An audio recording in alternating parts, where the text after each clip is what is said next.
3, 2, 1. Light them up. I'm Paul. This is Buck. This is the Paul and Buck Show. Hey, the big bucking deal. Here is download the latest app at paulandbuckshow.podbean.com. Okay, guys, we're back. What's going Paul, on? we got Paul, Buck, of course, Paul and Buck Show, big bucking deal. We We're have on a the few show. guests today, and go ahead and roll into it. Because we have a guest that's been here, well, actually both guests been here before. We have Donnie before, we have Oscar Let's before. take it back. I was out on the last show. You were out on the last show. So you did that solo with your buddies. Right, and that was a good, I mean, it was good. I mean, it was fun. Like I said, Yeah.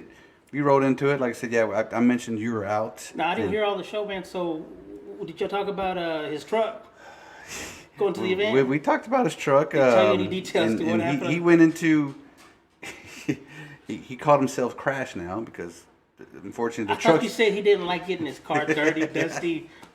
He went above and beyond. Well, He- so here's the thing with the JJ the Boss deal Yeah. that was there. Yeah. So 3 years ago, he was testing the week before, and that's Yeah. when he wrecked his truck the first time. Right. He went laid it on the sideways side. completely.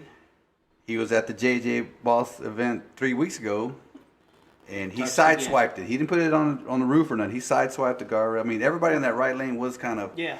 getting pushed over, Right. and there was actually like 4 other cars that They all touched. did the same thing. So he said everything straight on that truck is just a tailgate. That's it. Everything else is. Wow. So, but I mean, he actually got it back, and he ran it this past weekend, and he did good. He went down to the semis. Yeah. In the races one. So Thomas, his new nickname is Crash, but you know. Well, Crash is eventually going to win it one of these days. He's got enough motor. He's got enough truck. He's putting in work. I mean, Yeah. and you know, with Thomas, he does what he can at the time he He has. just happens to work a lot. Yeah, he works a lot. So he literally, the truck was still in the trailer from the wreck from last time, and he had to put repair a rack and a steering rod, and he had to get 2 new tires in the front. Jeez. So he literally did that on a Friday. Yeah. Friday evening, and then Saturday he's racing. So Leave it at home, go to work, and then next event. It works out for him. He always got that damn luck. So Man, I nobody missed out else. that one. I don't know why I missed it. Why did I miss it? What did I say? I just come up with another excuse. I didn't go. I mean, I didn't always go to it. making I mean, I didn't go to that race. fair. I mean, I didn't make it. Well, Oscar, we were talking in between all of that, and you said, "Hey, let's go ahead and introduce a bike swap meet." And it's been done before in Austin, but Well, it was And your when- idea, of course, but well, you gave me that little lowrider bike, and I went stupid with it, and you know, you kind of threw me back into the. Now, when we the say 90s, bikes, we're 30s, talking bikes. Lowrider like bicycles. This Okay, is there you go. complete pedal bikes, vintage bikes. bikes, muscle bikes, yeah, vintage type beach bikes. cruisers. It's a whole Schwinn's. new world of people that restore these things, and you know, I'm kind of.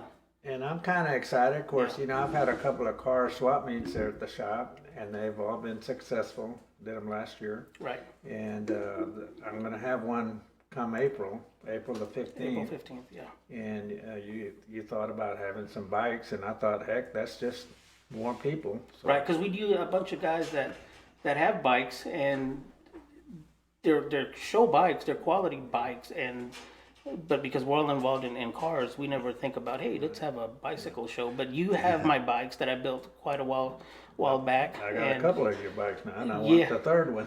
Oh, yeah, the third one came in a basket, and I put it together, and that's the one I'm going to take to your show and just. But kinda you know, display. I'm kind of excited because there's a bike shop in Taylor that just started in January. Really? This What is year. what is the name of that bike shop? The Taylor Bike Shop? Taylor Bike Shop. Okay, just okay. So he's going to come out Or there. the Taylor Bike, maybe it's Taylor Bike Company because Okay. it's TBC, and maybe I thought it was a Texas beer company when I saw its logo, but it's not. It was the Taylor Bike Company, Okay.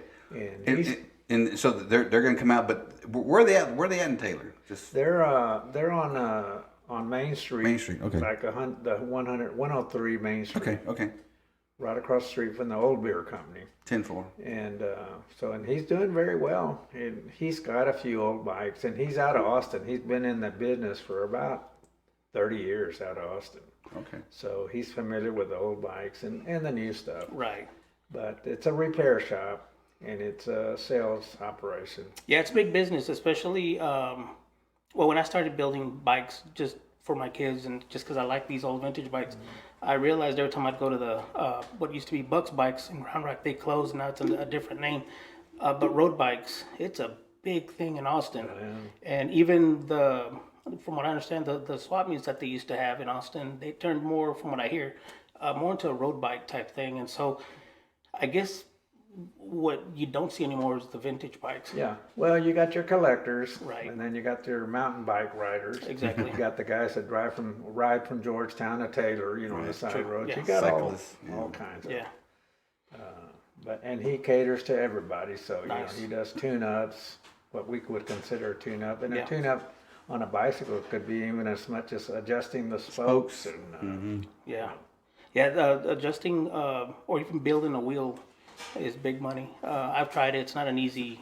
It's not an easy thing to just throw some spokes on there and get the wheel to run true. So those guys, that's a lost art for these bicycle guys. But anyway, so they're gonna go out there, and I'm sure there's gonna be a few other guys that that I found that they're involved. We met one in at the model car show when we went out there to the New Braunfels. no here in Austin, the one that they had down over where they had the livestock show and the Lone Star Roundup inside the building. Oh, at the fairgrounds. Yeah, at the Right, fairgrounds. So I met a guy there, and he's big bikes and also lowrider bikes. And so he comes by, and I tell him, hey man, how much do you like lowriders? He goes, oh man, I love lowriders. I said, well then here, man, I'm gonna give you this lowrider some other guy gave me from back there. I said, here, you take it. He's like, what? I said, yeah man, it's probably the only one that's here, but I said it's a really good piece, and it's all gold plated 64,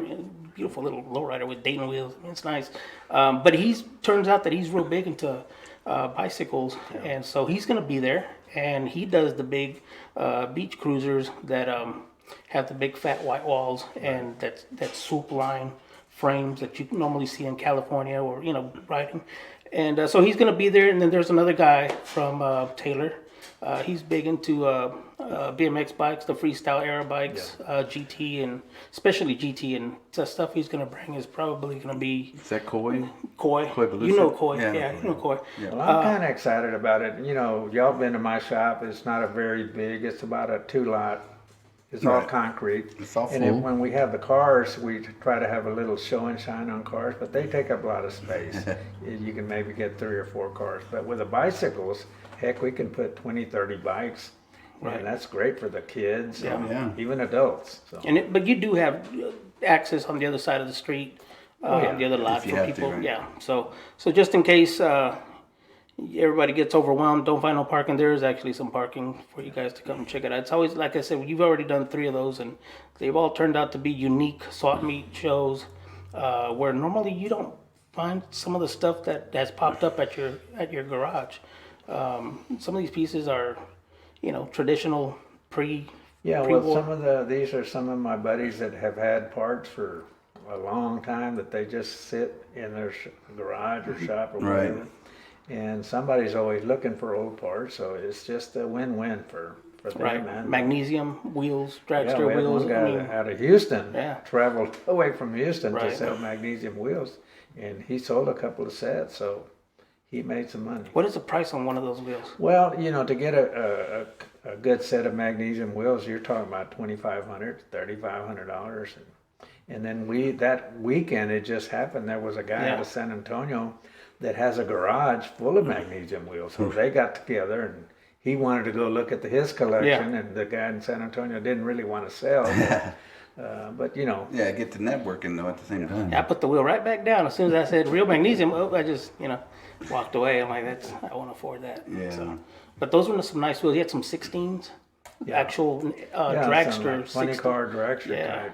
And his dad had he's actually had he raced a funny car or a dragster or something. It was an altered. Alter, there you go. Yeah. An altered. Did he have it there? I don't remember if he brought it. no, No, it he wasn't just had the photos, right? He had pictures of it. Yeah. So there's a bunch of unique stuff that comes out of the out of that swap meet. Oh yeah. You get to meet a lot of And, them. People you never know would never think. Yeah, unless you go, you have no idea. I don't have the words to explain the kind of cool stuff that I see go through that place. There was a real nice 3-window 32 Ford. 34. 34? Okay, yeah. that was and a that's nice the guy car. out of San Antonio. Okay. That had all the shop full of magnesium Yeah. wheels. And so that car's already been restored, and I thought I've seen it in a magazine or it's about to be or something. I'm not sure it's been in a magazine, but if it's the same It's one caught you're coverage. talking about, he was out of San Antonio. Okay, that was a really nice car. So, and that was a period correct car, right? Once from back in the day or something like that. I believe he's been around a good while. Okay.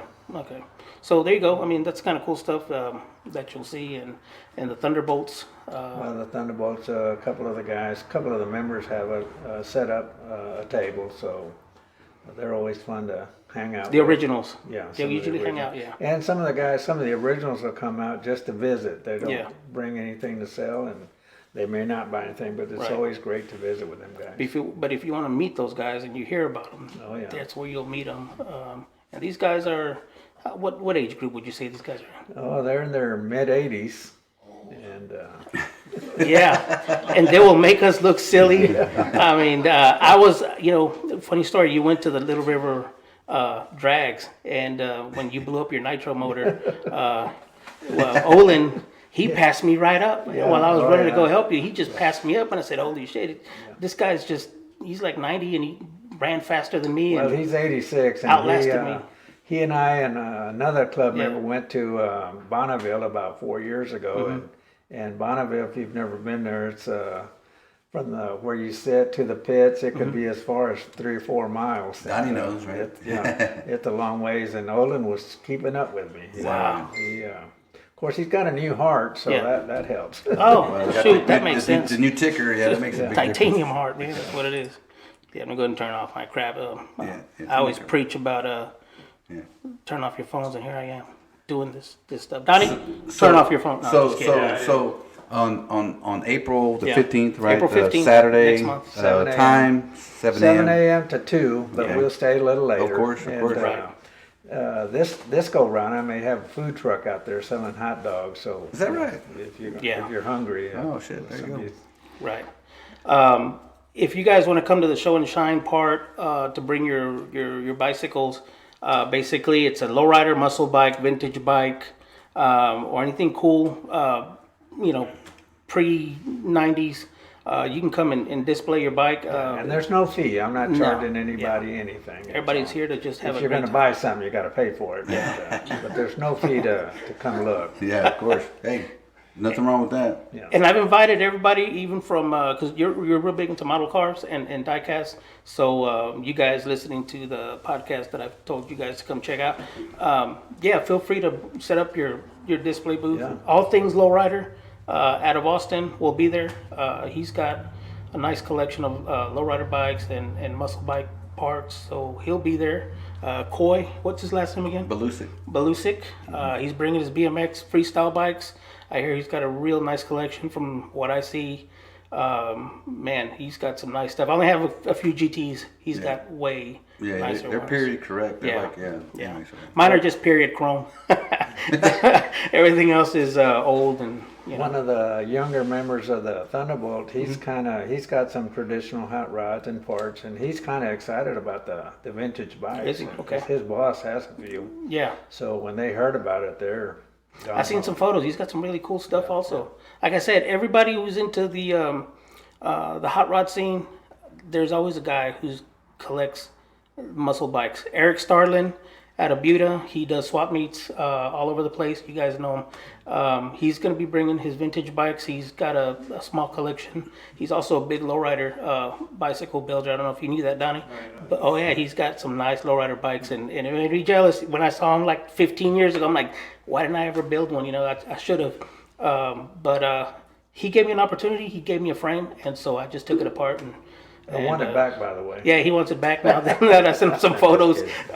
We're gonna put our bikes on display. So Eric will have his, and I'll have Oscar's bike there, and we're all gonna have a great time. So hopefully you guys listening, check us out on YouTube as well, and you can see this podcast, and we'll see you at the show April 15th, and 7 a.m. to 2 p.m. So get there early because there's no reserve. Yeah. And we'll be there. We don't know what the weather's going to be like. Hopefully, it's a Right. good cloudy day where it won't be so hot. But it could be pouring rain. Who knows? That's Texas. I'll be there. But It's the 5112. You don't know what it's going to turn out like. So, could be good. It could be like every other event we've had there. It's always been a nice cloudy day. they've always been good. Yeah. Cool, man. Well, thanks for stopping by, Oscar. You want to put a plug in? Because today we're also doing the plastic surgeons. Yeah, we meet on the second Tuesday of every month at my shop there in Taylor.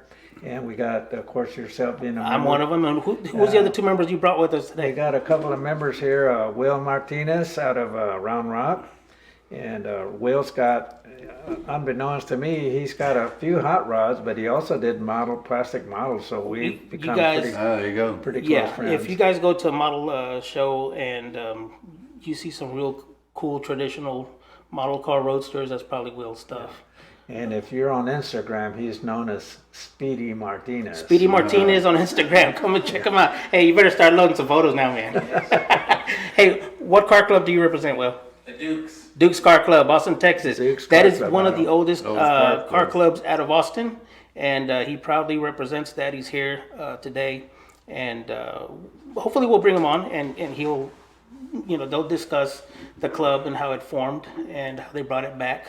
But there's still guys around that from back in that era that still are around today, and you'll see them in car shows, and you'll never know that these guys are there. But like I said, Will represents that club, and shoot, I'm just stoked that he's part of the modeling group Me here. too. You know what I mean? Me too. I'm really honored. I'm Yeah. really honored that he comes out. That you joined the club too, right? Yeah, that's cool. He does have a touch of class. Yeah, there you go. And then we also have Ken Treadwell out of Pflugerville. I forget his name, but And yeah, he's here. Ken, of course, likes to build model cars, but he's into airplanes, mostly into aviation or airplanes. Ken was Air Force, so Yeah. he knows his planes, he knows his jets, he knows his stuff, man. And he kind of wanted to be one of us, so he bought a '64 Buick Skylark convertible. So Yeah. he now cruises a real car now. Yeah, it's a real nice. But he also has a nice truck, man.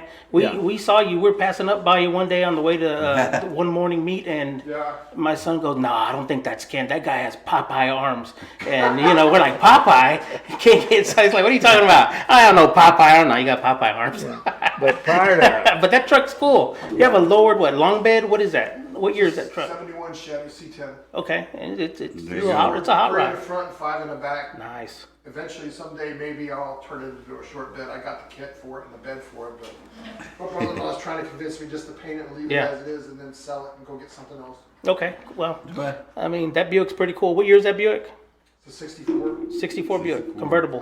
Right Wow. now it's in pieces. I'll turn it into a lowrider if you drop it off at my house. So Hopefully I get it running in a couple of weeks, so I'll get it running cool. again. Well, we're glad to see it out here whenever you come back next time. So we'll have some fun. I hope I'm bringing it on to the meet on in April. The swap meet? Yeah. So there you go.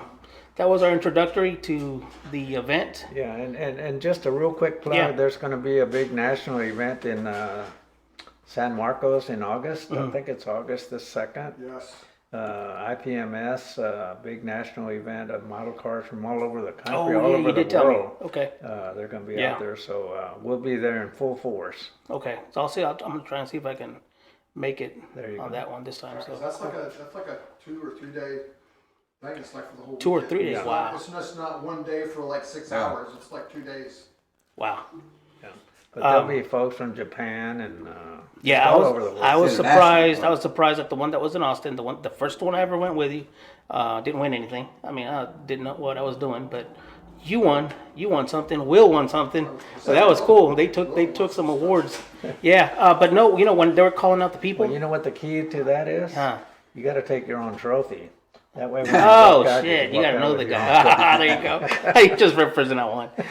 No, there's a few people out of Japan. Seriously, Oh, yeah. some people showed up here in Austin with model airplanes Australia. out of Japan. Yeah, Australia. Yeah. and just all over the world. So yeah, modeling. Like I said, that's another completely. But that's just a different- local show. Yeah. The one coming up in August is a national Wow. event, so there'll be people from all over France, Germany, and Wow. Okay. Well, cool, man. we will tie this one up, and we've got another guest coming in that we had on before, and y'all know him, Donnie Dye. Donnie, say what's going on. Donnie, I'll give you the chair. This way you got full view of the. Sure. Yeah. Sure, we'll do a swap. Yeah, swap it out. That'd be a good deal. Good deal. All right. Awesome, dude. Donnie, how you been doing? I'm doing good. Good, man. It's been a few, like I said on the last episode, and glad you made it back to kind of fill us in what's been going on from. You've done a few things. From last Geez, where time. to start? Where do you It start? hasn't even been that long. What's it been? 6 months? No, it's actually probably just been 5 months. Actually, I think it was in Yeah. September. So about 5. Well, shit, it's probably been 6 months. Yeah. Right. Yeah. So out of that one show, a few people that came on actually listened to your show, Yeah. and Yeah. they know your name. We had Chris Salisbury come on, 2 weeks ago, and then we Yeah. released it. Yeah. But yeah, he knows exactly who you are. He says you taught him how to go and Drag race at Little River, and he didn't have the fastest car, but he was all excited because he remembered you. So with that said, we said, you know what, we were in contact with each other to come back onto the show and to discuss how you got into your new personification, your adventure, how you approach things now.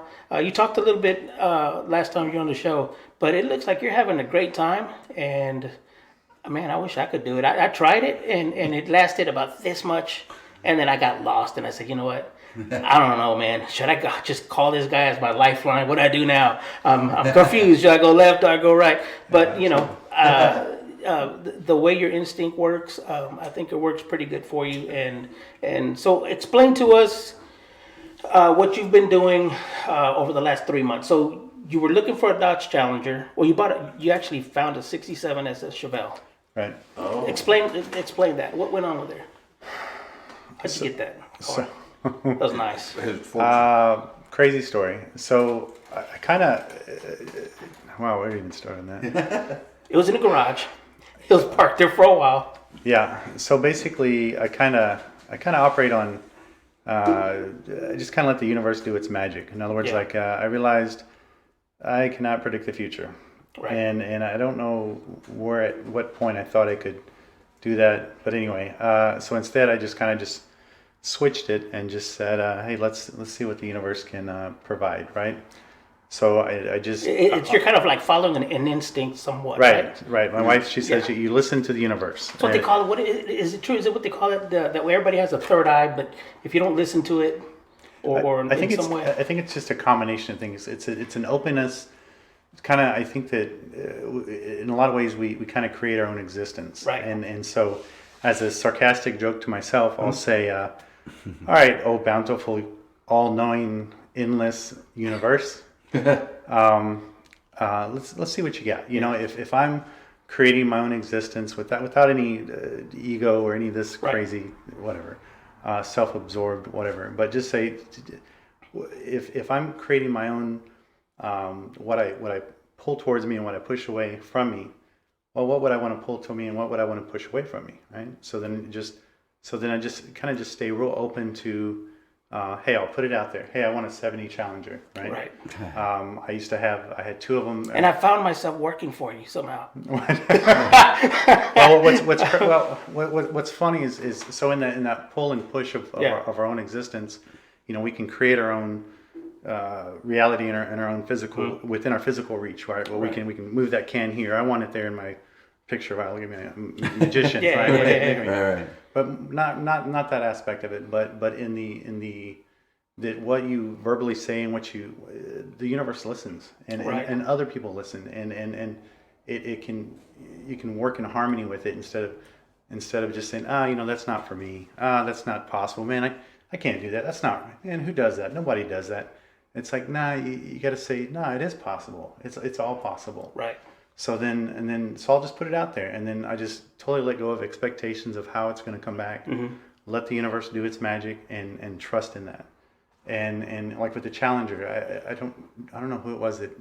It's 5 a.m. I'm up, of course, and this is before I had the Challenger. I'm looking up, anyway, Challenger stuff. Yeah. And a guy messages me at, I think it was 4:30 or 5:30, and he messaged me, hey, I thought you might want to see this, and it was a Challenger, right? And he's like, man, I'm sorry for texting you or messaging you so early. I don't know what made me do that. I'm sorry. And I'm like, no, it's the opposite. This is spot on what I believe, and like I think this is great, man. I really appreciate you sending me that. Yeah. You know what I mean?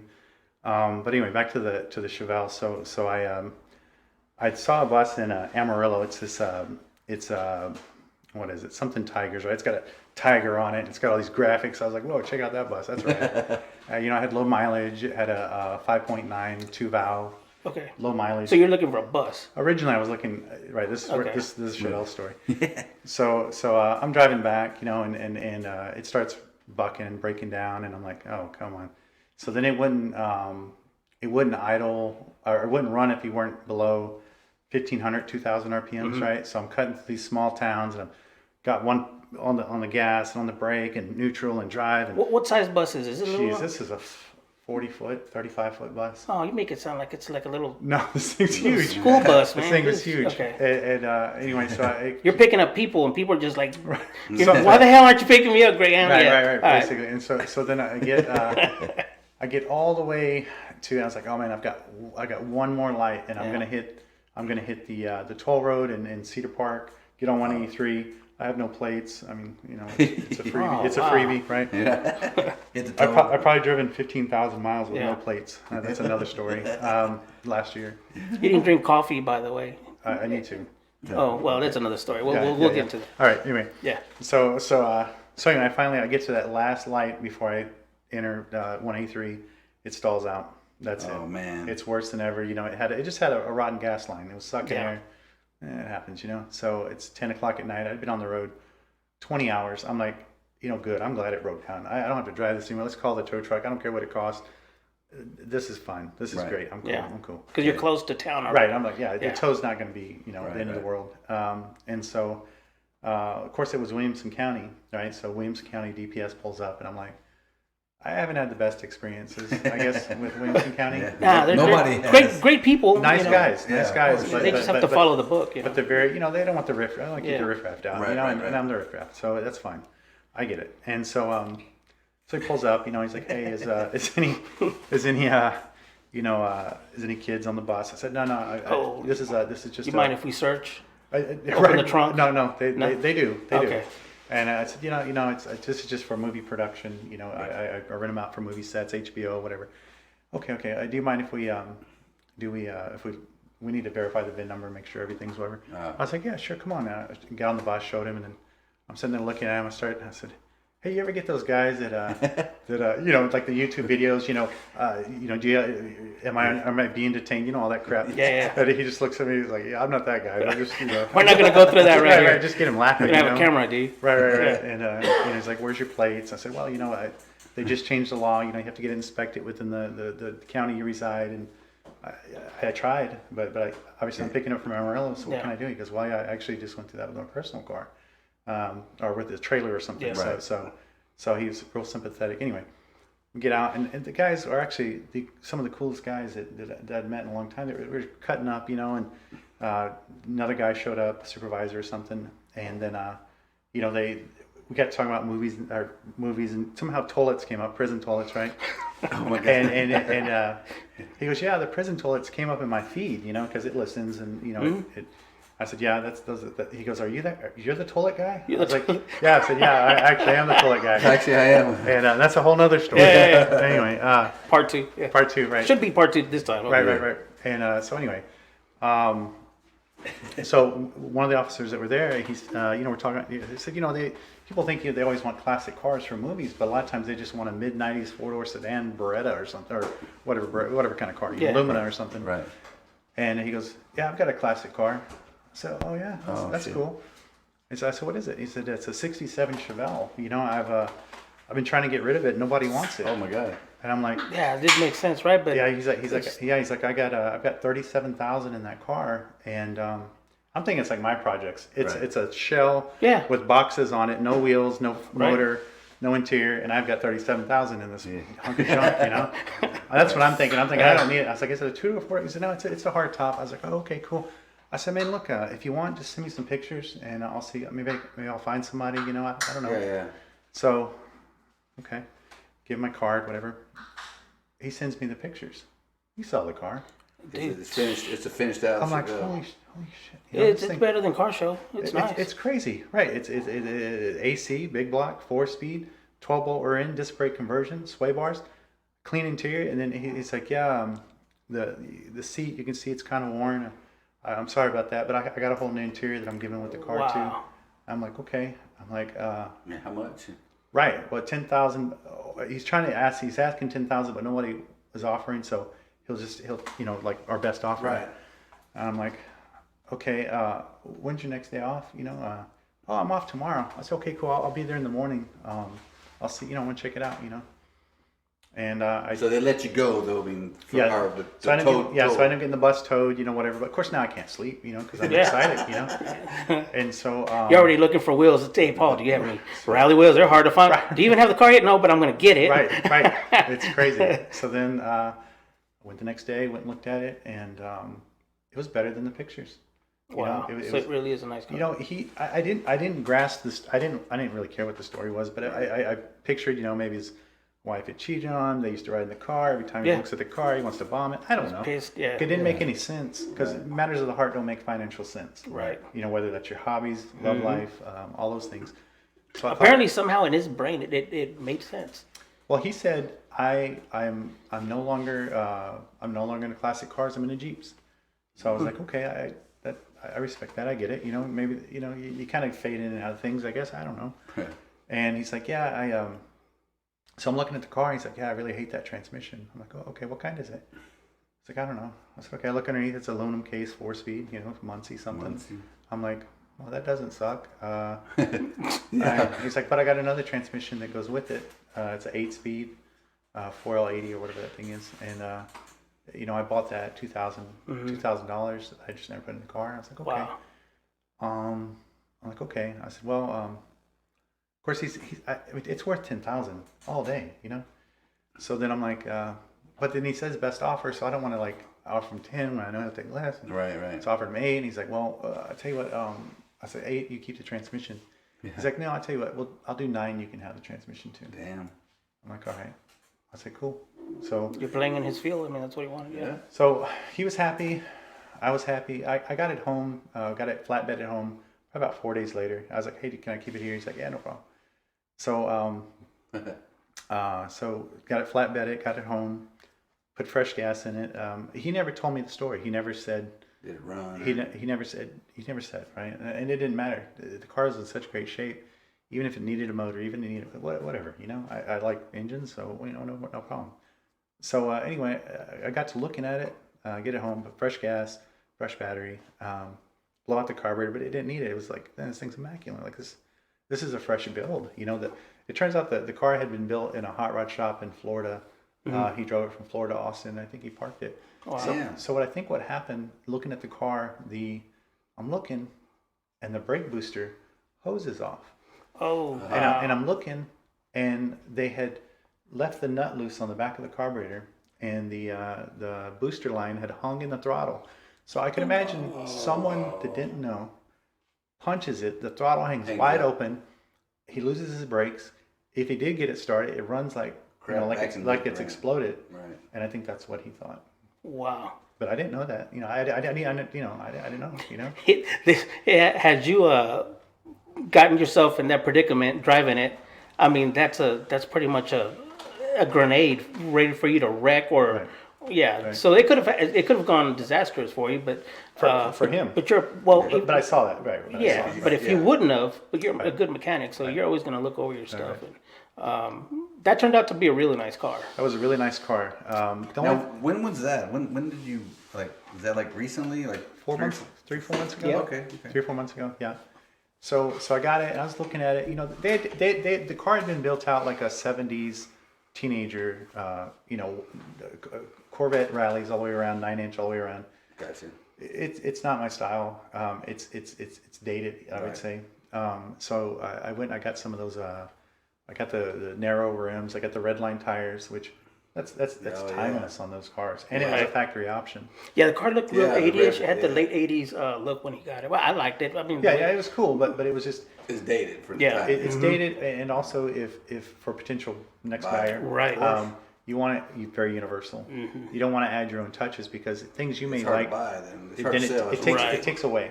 It doesn't add, it takes away, unless that specific buyer's looking for it. correct. But I already had my eyes, of course, on the Challenger. I wanted a Challenger. That's what you're after, yeah. That's what I was after. So I tried to trade it, right? I tried to find. Remember, I posted, "Hey, you got a 70 Challenger? I'll trade." Right. But your Mopar freaks and your Chevy guys, your Bowtie guys, they're not in the same group. No, different world. You know, yeah. they're different folks. You know, so I said, "Fine, I'll go ahead and I'll just sell it." I found a buyer. I posted on, I think, Marketplace. I found a buyer in 3 days, and it was gone. Wow. So then there's it was gone.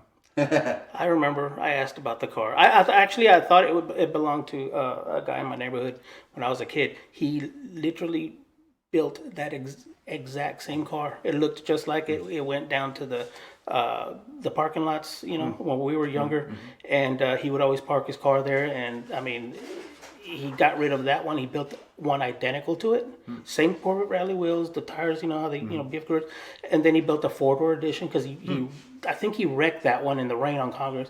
He built the 4-door version, put on the same rally wheels, chrome 12-bolt cover, red sway bars, and I don't know what happened to that car. And then he built another one identical to that one. So That's funny. from the mid 80s, from high school all the way through the mid 90s, he's always had a car that looked just like that one. So when I saw yours, I'm like, is that the Bolero red car that Dave used to have? You know, Right. but I you know, it wasn't. So Yeah, it was out of Florida. but that was one hell of a car. So it was a 396 car or 427 car. What did you put in it? Somebody put a 454 in it. Oh. They put a truck motor, so it's probably 200 horsepower maybe. Yeah. Right. Anemic. It was it was a cruiser. It was a cruiser. Yeah. Okay. It was built for show, and there was no go. Never showed no. You know, and I thought about aluminum heads and, you know, all this, but it wasn't. You know, when I drive the car, a lot of women would come up to me and talk to me, and hey, Bolero you know, but I'm not that guy. You know, I'm married. I'm not trying to. Please get off me. I'm not Get off trying me. to zoom. Thank you. Zoom. Yeah. Get back up. Step back. Get out of the car. You're gorgeous. I'll see you later. Right. You know, it's just Fonzie. yeah, it's just not my. Well, It wasn't my style. Yeah. You know, I like a car that I can. That car was too nice. It really was. You know, it's. I like. Man, you get a door ding. I don't care. Hey, you know, I want something that hauls ass. You know, and that I can enjoy. You know, and when something's too nice, it freaks me out. You know, it's like. Yeah, true. And it's like I want to use it. I don't want to just like man, Sit it's right. sit in Yeah. the garage. You know, it freaks me out. I don't know. So anyway, it just wasn't my style. My wife, when she went with me, she's watching me. And she's like, "You don't like this car, do you?" I was like, "No." You know, some cars make you feel alive. You know, and make you feel you feel happy. You feel one with it. You know, you like its little things. You like its little. You know, this one it just was wrong. It's gonna go. But you made. It was wrong. But you flipped it and made some. I mean, I would imagine, right?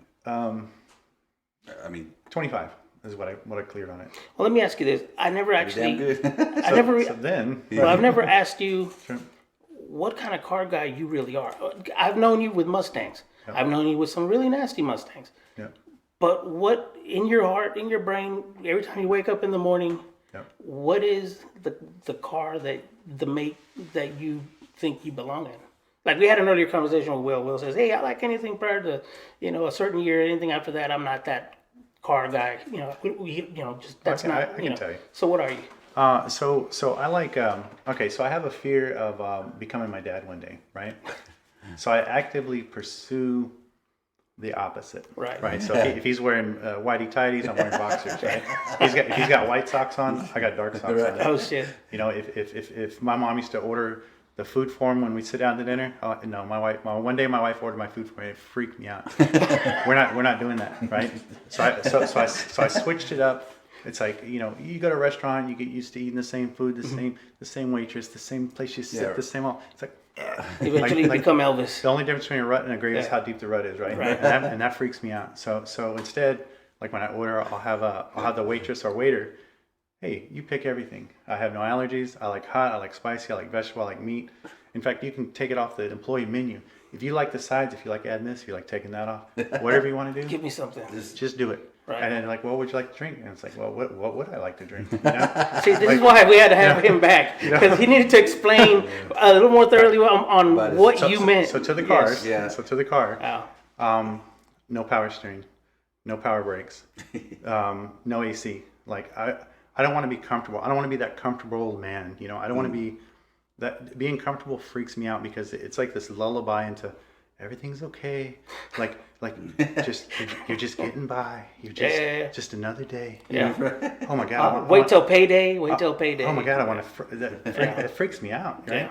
So I can't do it. And so so my ideal car, like with my '69 Mustang, you know, I have that, and it's a stick shift. It's no AC. It's manual windows.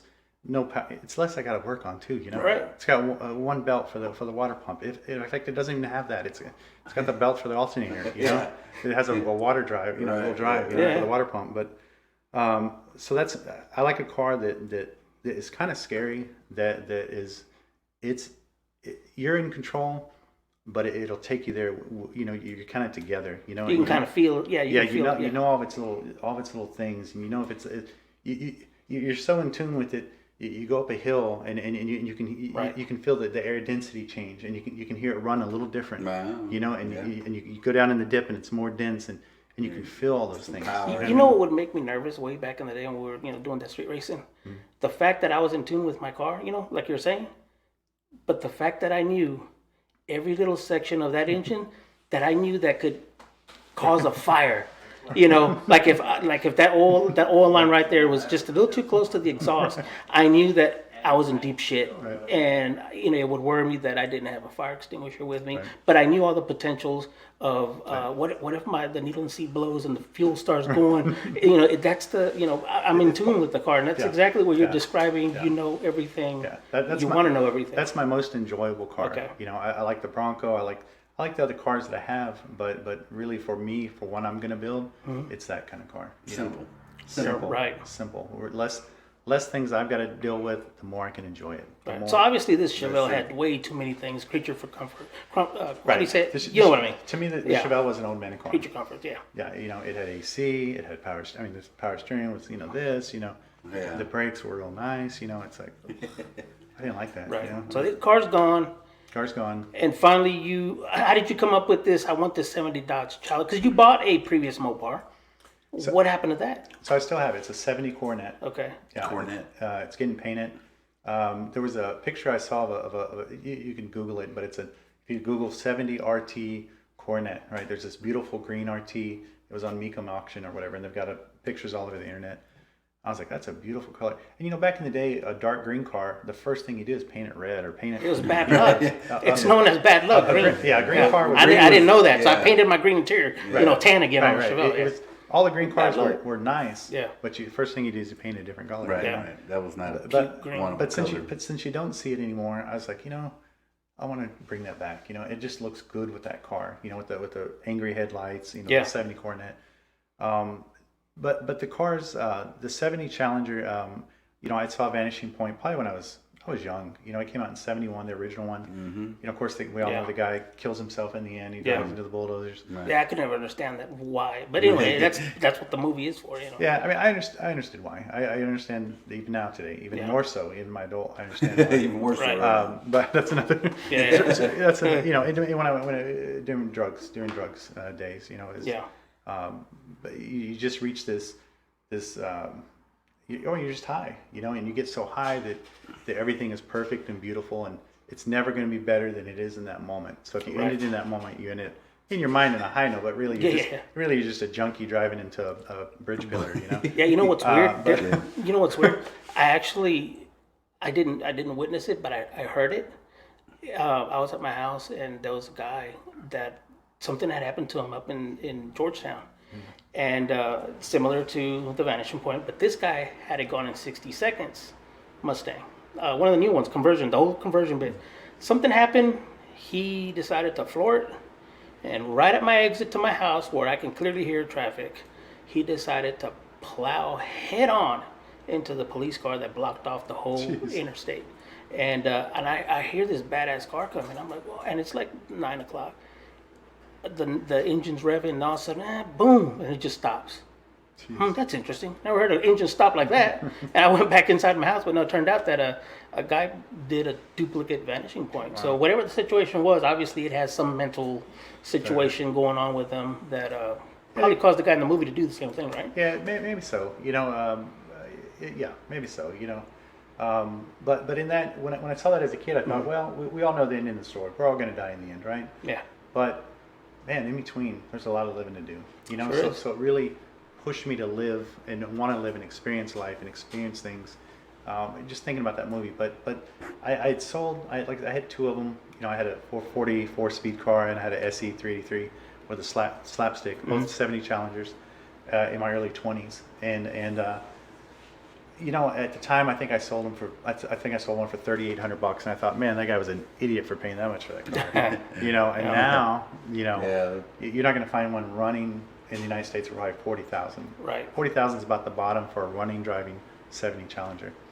But put it out to the universe, right? Yeah. Don't go back into that hole. You don't worry about it, right? Yeah. You don't. It's not your burden to carry. The universe. You do your thing. You do your part. The universe will do its part, right? So of course, I'm actively putting it out there too. I went on the 70 Challenger groups, right? And I posted. You have to set your dominoes. Yeah, you have to do some work. You can't just hey, I'd like $1 million and just sit at home. And God, can you give me a 70 Challenger? No, it doesn't work like that. Thanks, universe. Yeah. Right. But so I put that out there, and sure enough, there's a guy in Virginia. I was looking for, it's got to check some boxes. A V8 car, white, decent shape, right? No, I'm not, the rest I can deal with. Right. Preferably the right color interior, So anyway, this guy in Virginia had one. Damn. He messaged me. He said, I'll take 25. I was like, okay. I said, I'll tell you what, I'll be in Kentucky next week.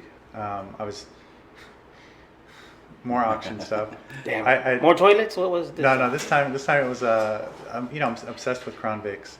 Oh shit! Back to the Crown Vics. Crazy. Yeah, I gotta chill out, dude. I got 8 now. What? I got 8 since last time I seen you. Wow. Dude. Yeah, because I was like, wow, I've never had a red one. I always wanted a red one. And man, I found a red one in Kentucky, and I was like, oh my god, I want it. Have you found one with the Cobra heads?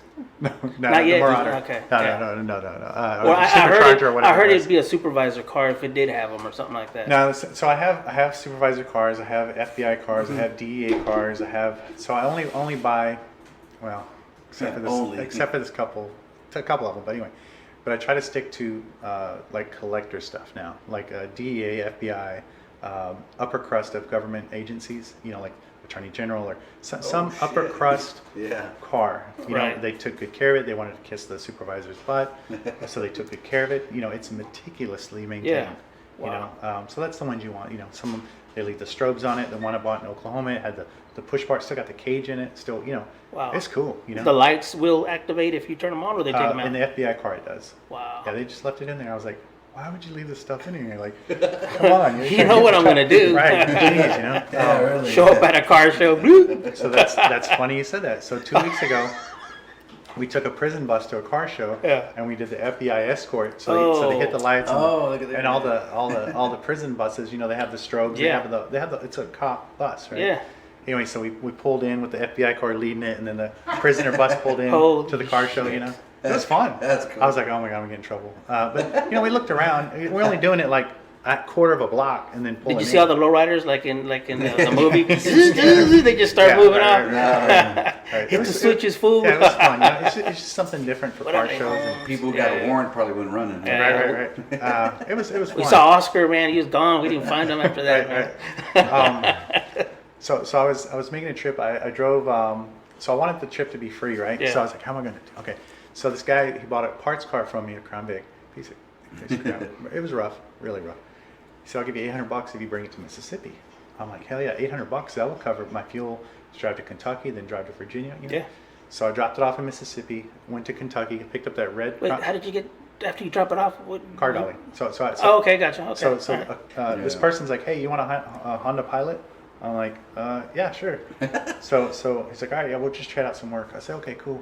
So I was like, man, this Honda Pilot, I've been working on this thing for years. This thing runs great, right? So I use that as the tow vehicle because it's good on gas, and got a tow dolly. So then I dropped that off in Mississippi, drove to Kentucky. Picked up the other car. Right. So they said it had a bad transmission, and then I was like, maybe. And so of course I'm a mobile mechanic, right? So I showed up with the battery, transmission fluid, a few tools, and all it was a little line on the cooler had split. So I just trimmed it up, stuck it back on there. Put fluid in. You put fluid in, and I drove it off from there. And anyway, which was really funny because they're like, "Oh, you know that car doesn't drive, right?" And the other guy's like, "No, it's in the parking lot in the front right now." So that was fun, and they remember me because I think I bought a prison bus from that same facility. Yeah. So they remembered me. Was that the one that you Googled and you just went straight down and you said, those are buses, and you went and picked one up or something like that? It was So- somewhere out there. Okay, so what I do on that is What I do on that. all right, so I do the online government surplus, right? Right. Gov Deals, Gov Planet, Public Surplus. I don't know, just all those websites, right? So what was happening? See what happened. What happened was. So I'll go over. Last year I did over 20,000 miles. This year I think I've done about 10,000 miles this year so far. So at the drop of a hat, if I find the right deal. So if you look at across the United States, the economics change a lot. Right. So in some small town USA, this thing's and nobody. It goes for nothing, right? Come to Austin, Houston, right? Also, it's big money, right? So anyway, There's always a school ISD somewhere that's going to sell us something. always. And so in the beginning, I was losing one out of 4 buses, right? So basically, I'd fly to New York, Florida, wherever, right? And I was losing 1 out of 4. I get in it, down a mile later, break down, like, well, call a lift, leave it on the side of the road, deuces, fly home. I don't care. I'm not going to tow this thing. I'm not going to take it to some mechanic shop. Well, see ya. Yeah. So and it's not going to come back to me. It's not even my name. Right. There's no Right. plates You on haven't it, changed titles. And Right. everything. So who cares? And the tow company, all they care is they're going to tow it, send the letters out. No one's going to claim it. Great. keep They it. get a free bus. It's working. Nobody cares. The nature of. Or It's just part of it. Yeah. It's just part of it, and it's meant to be. It's not. What? And for me, I'm walking down the highway. It's a beautiful day. I have no problems. neighborhood. I have no problems. Okay, the 3rd bus you bought this month broke down. Who gives a crap? Man, you're on top. Like you're winning. Right. Like you're blessed to even be in this situation. Right. So it's a win-win. That definitely put me in a different. It didn't ruin my Whole, day. man, yeah. This was great. Yeah. Yeah. There's no burden there to Right, you no right. more, right? Right, I'm not some job. I want to vomit every time I go. Anyway, this is great. You know what I mean? Yeah, exactly. All right. So then I said, man, all right, that's cool and all, but I need an inside dude. Yeah. So how am I going to get an inside dude? I was like, I know what I'll do. Okay, so if you envision the whole government online auction Right. thing, right? You got the auction house, you got the sellers. It's right? not easy to read though. Somebody's got to. I've looked at it. It's just pages of shit. Right, but there's patterns to it, right? There is, but I don't know. Okay, It's so- like the stock market. You just don't know how to play it. I'll lose it. It's pretty easy. Okay, so on the bidding side, when people are bidding, Mm-hmm. they bid heavy in the top, right? So they're like, hey, I told my Uncle Bob I was going to buy something in the auction. I told my cousin I was going to buy something in the auction. And they zoom in on the very first thing. I got to get it. Okay, right? So then, and if you look in the middle of the auction, nobody's bidding, right? So then at the end, they go, holy shit, I told Bob I was going to buy something. I got to buy something. I don't care what Yeah. it is. I got to get it, right? But in the middle, they just go make cereal or coffee or something. I don't know what they do. So I bid heavy. Yeah. When I say bid heavy, I bid light, Yeah. a real low bid, and a lot of times I'll get them. Anyway, but before I do that, I'll say, okay, I'm interested in these vehicles. So what I'll do, my inside guy. So the auction house, you got the auction house. They sell the stuff. Mm-hmm. You got the government entity, right? The secretary. They say, hey, make these posts. Okay, she's like, what do I write? Just write something, right? Right. So there may or may not be a communication between the bus barn and who's selling it. The supervisor says, just sell the damn thing, right? So they're just doing it. They Right. probably don't like their job. I don't know if I don't know if you had a government job. It's pretty. They puke. It's pretty depressing. They're puking. Right. Yeah. So I said, okay, that's cool. They don't know. But I tell you who does know. So what I did is I did a satellite map. Here's my inside guy. So I dropped down in small town USA.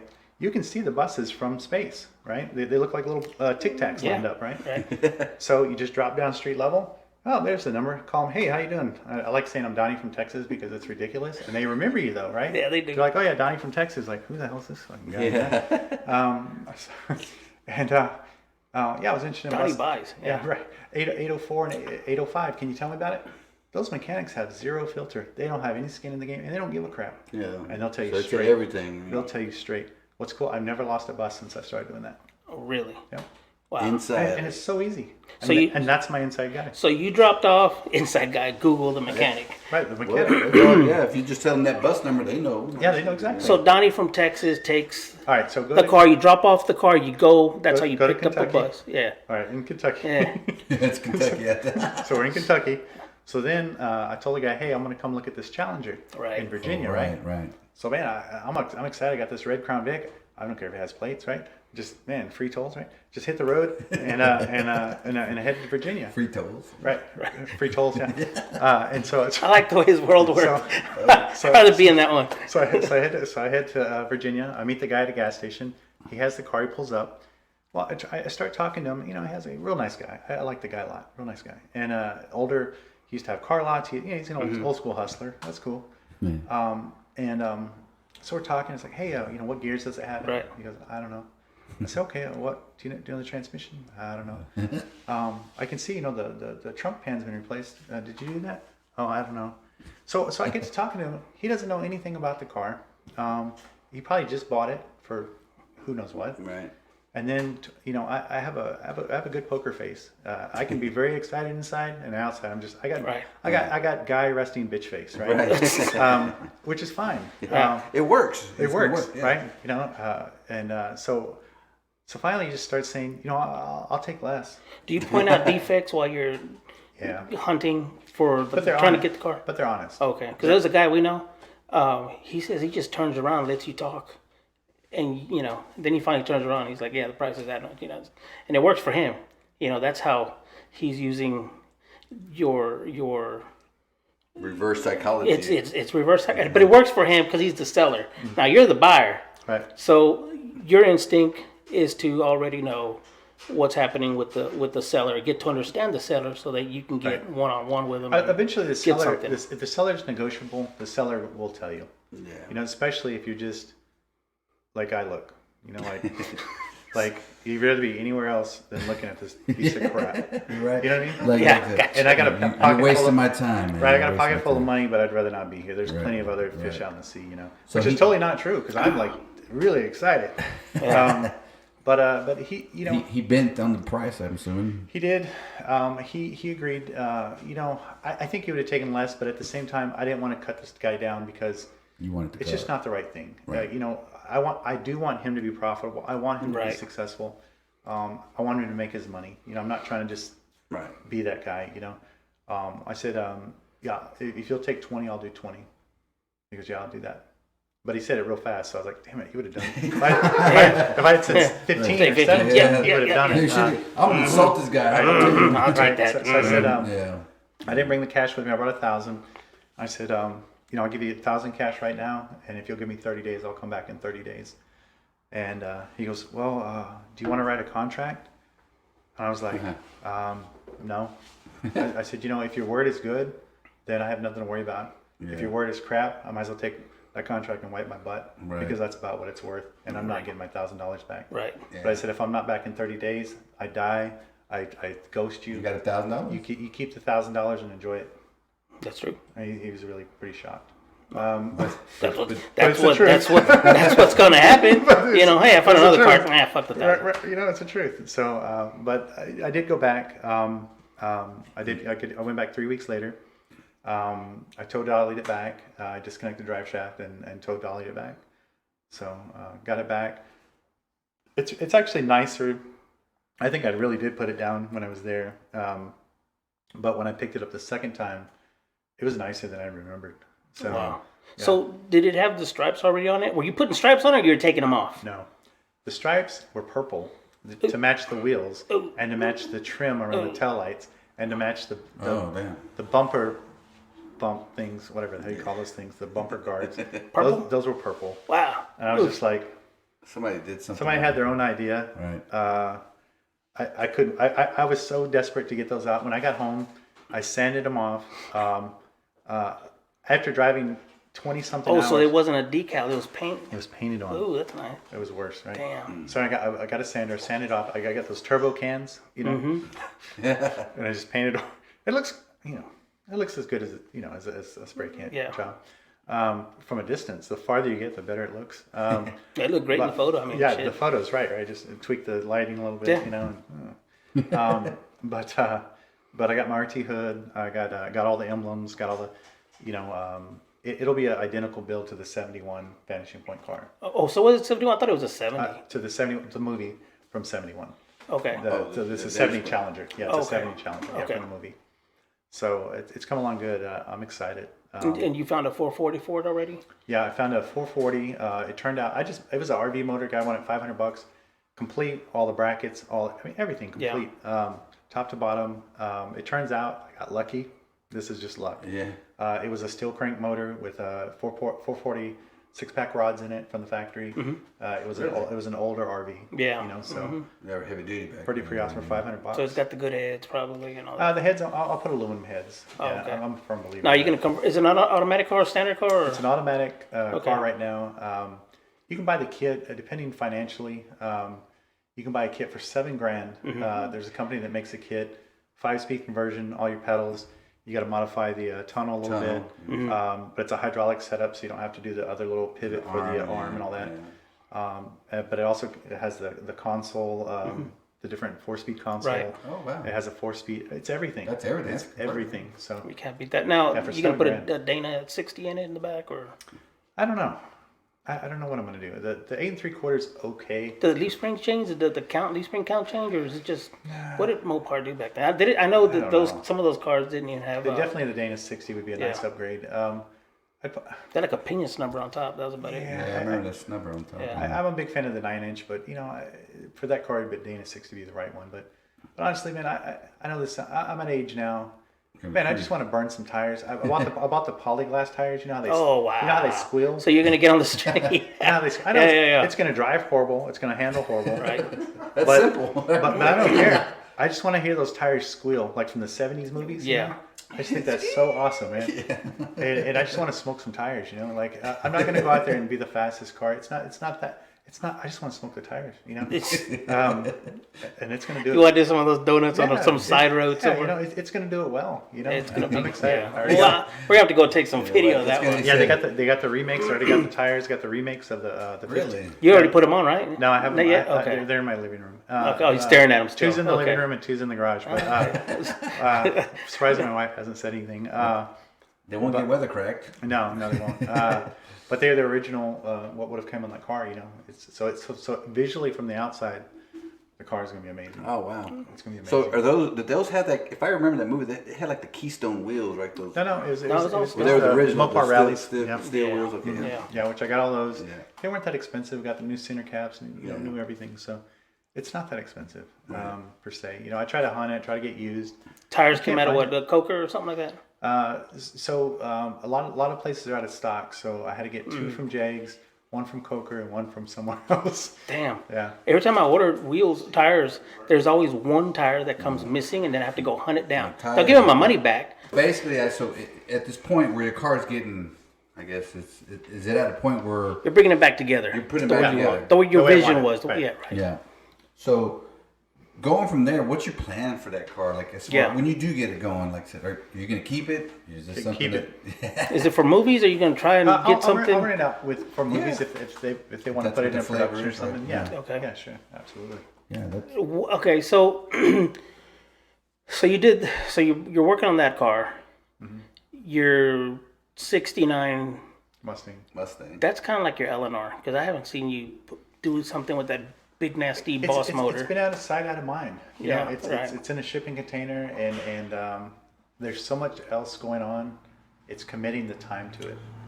It's kind of, I got 10 lives to live and just one life going. That's And true. So, I One try- year can go by in yeah, 30 absolutely. seconds. Yeah, right. So I try to hire. I'll hire people. There may be 2 to 5 people working for me a day. If depending what's going on, if you don't finish what you need to finish, you need to hire somebody to help you. And I'm a firm believer in that. And a lot of times people hit me up, hey, I need some money. I was like, great, I got tons of crap for you to do. Whether it's movie stuff, whether it's you never know what's going to be happening. Like there's always stuff to do. I'm always behind. So I know you posted. I didn't get too much because it's race book, but you did take some buses over to. They hired you on for a little bit, right? And you got to play a part with one of your buses or the fire truck or what was it? It was the last month or two. Oh yeah. So I got to be in 2 movies last year. One was Well, I thought it was this year. You had something going on. no. Let me think what happened this year. I'm trying to think what I've done this year. Was it this year? I don't know, but you took some buses somewhere. You did explain briefly, but I don't know what you were doing. I'm not sure. It might have been. I did one in Bastrop. I did rearview mirrors. Was in a movie for that as the bus driver in that one. Yes. And then after that we did. No, it was before that. We did a movie called Men in Blue. It's an indie film. I was a bus driver in that one. We went to the movie preview in that. Oh. We didn't go in the bus, but we went to go see the preview. Pretty funny. The one lady asked me, "What was your role? You got your tag on or whatever." And I was like, "Yeah, I was the bus driver." She goes, "Oh, you're the bad guy." I was like, in the movie. This is before I had seen the movie. Yeah. I'm driving along. These guys are singing in the back. I think this is a fun movie, right? Turns out it's not. It's totally not. The editing, editing is a magical Made it thing. horrible. Right. It turns out that I'm this. Your getaway. I'm this guard driver that's oppressing these people, and I'm part of the system, and I'm part of the man. Oh wow! I was like, wow, okay, that's cool. But that's fine. It was still fun. It was a lot of fun. Did they give you a talking part in it? Did you do, or you just had to be a No talking part, which I'm relieved. They said, okay, we need you to wear this, and it's okay. What pants do you want me to wear? They're like, you don't have to wear pants. I was like, no, I want to wear pants. but it was only me shot from the waist up, so they didn't care what I wore. It didn't matter if you wore shorts or not. Pretty funny, but it was fun. Yeah. It's fun doing movies. The money is good when it's there. We did. Do they approach you, or do you have to constantly contact them to keep you in the loop with all your inventory? No, they'll approach you. They'll say, we're looking. Well, this website that we're about to launch with, that's going to open a lot of doors. Because a lot of times the production companies can't find me. Right. We changed the name of the business because it was originally Entertainment Vehicle Rentals. It really didn't, it needs to be something that goes along with the Google search. So it needs to be. That's true. So we changed it to Lone Star Movie Cars, right? Okay. Which ties in with Texas, ties in with movie cars. You start seeing yourself pop up. Right. Yeah. Whereas right now, if you Google me, they can't find me. I'm registered with the Texas Film Commission, all these other things. But even then, Google. Yeah, Google's what. Google, you have to pay them in order for them to put you on their Rolodex. I don't know who pays. I basically have to pay the company that I work with a monthly, but that also it involves that. He explained all of it way over my head. I don't know. Talk to my lawyer. Just make it happen, Captain. Me and him played with it about within the last 5-6 years, and we realized that it's really changed. there's a lot of tags you have to put in there. Yeah, you got to be specific, and it's got to be. Yeah, we were looking at those tags, and we realized those tags didn't work, so then we had to change up those tags. Then we realized Facebook goes into another type of system, so now we got to work those tags for that. And I'm like, man, this is a never-ending. Yeah, I'll just pay somebody that keeps track of it. Gets paid to do that. Yeah. That makes sense. And then also the more profitable I am, eventually they'll be profitable as well. Of course. And really, for what I pay, it was $1,000 to set up, and then $85 a month.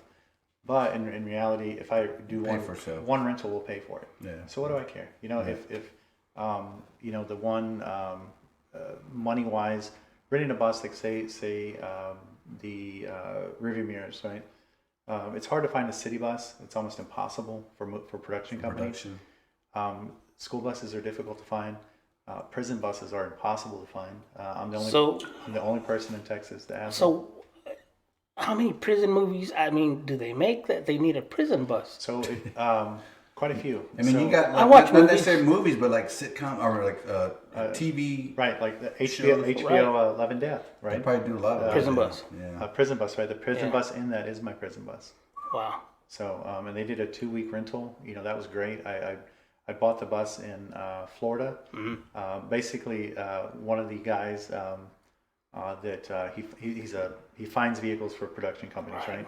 He's about 75 years old, and one day he's talking to me. He says, he looks at me, and we're out in the middle of the country. It's just him and me, and he goes, "I like you." I said, "I like you too." And he goes, "I got a secret I want to tell you." I'm like, Oh yeah. I'm like, I've got a secret too. Right, I'm thinking I'm married, but okay. Oh yeah. Now I'm tempted to find out. It's right, here. right. But of course I say, Yeah. "Oh, well, I want to hear it." And he goes, Let's do this. right. I was like, "Oh shit, here he goes." Anyway, You tell me, I'll tell you. Right. And then he says, if you get there's a shortage of prison buses in Texas. If you get one, it's gold, right? Oh, I thought I was in way left field. Right. So I look at him, I go, "I'm on it. I got you." So anyway, he calls me back 2 months later, and he says, "Hey Donnie, how's it going?" I said, "Real good." He says, "Hey, remember we had that conversation 2 months ago?" Or something. I'm like, "Hell yeah, I remember. It should creep me out." Yeah, creep. Yeah, I said, "Hell yeah, I remember." I said, "In fact, I'm driving one right now." He goes, "What?"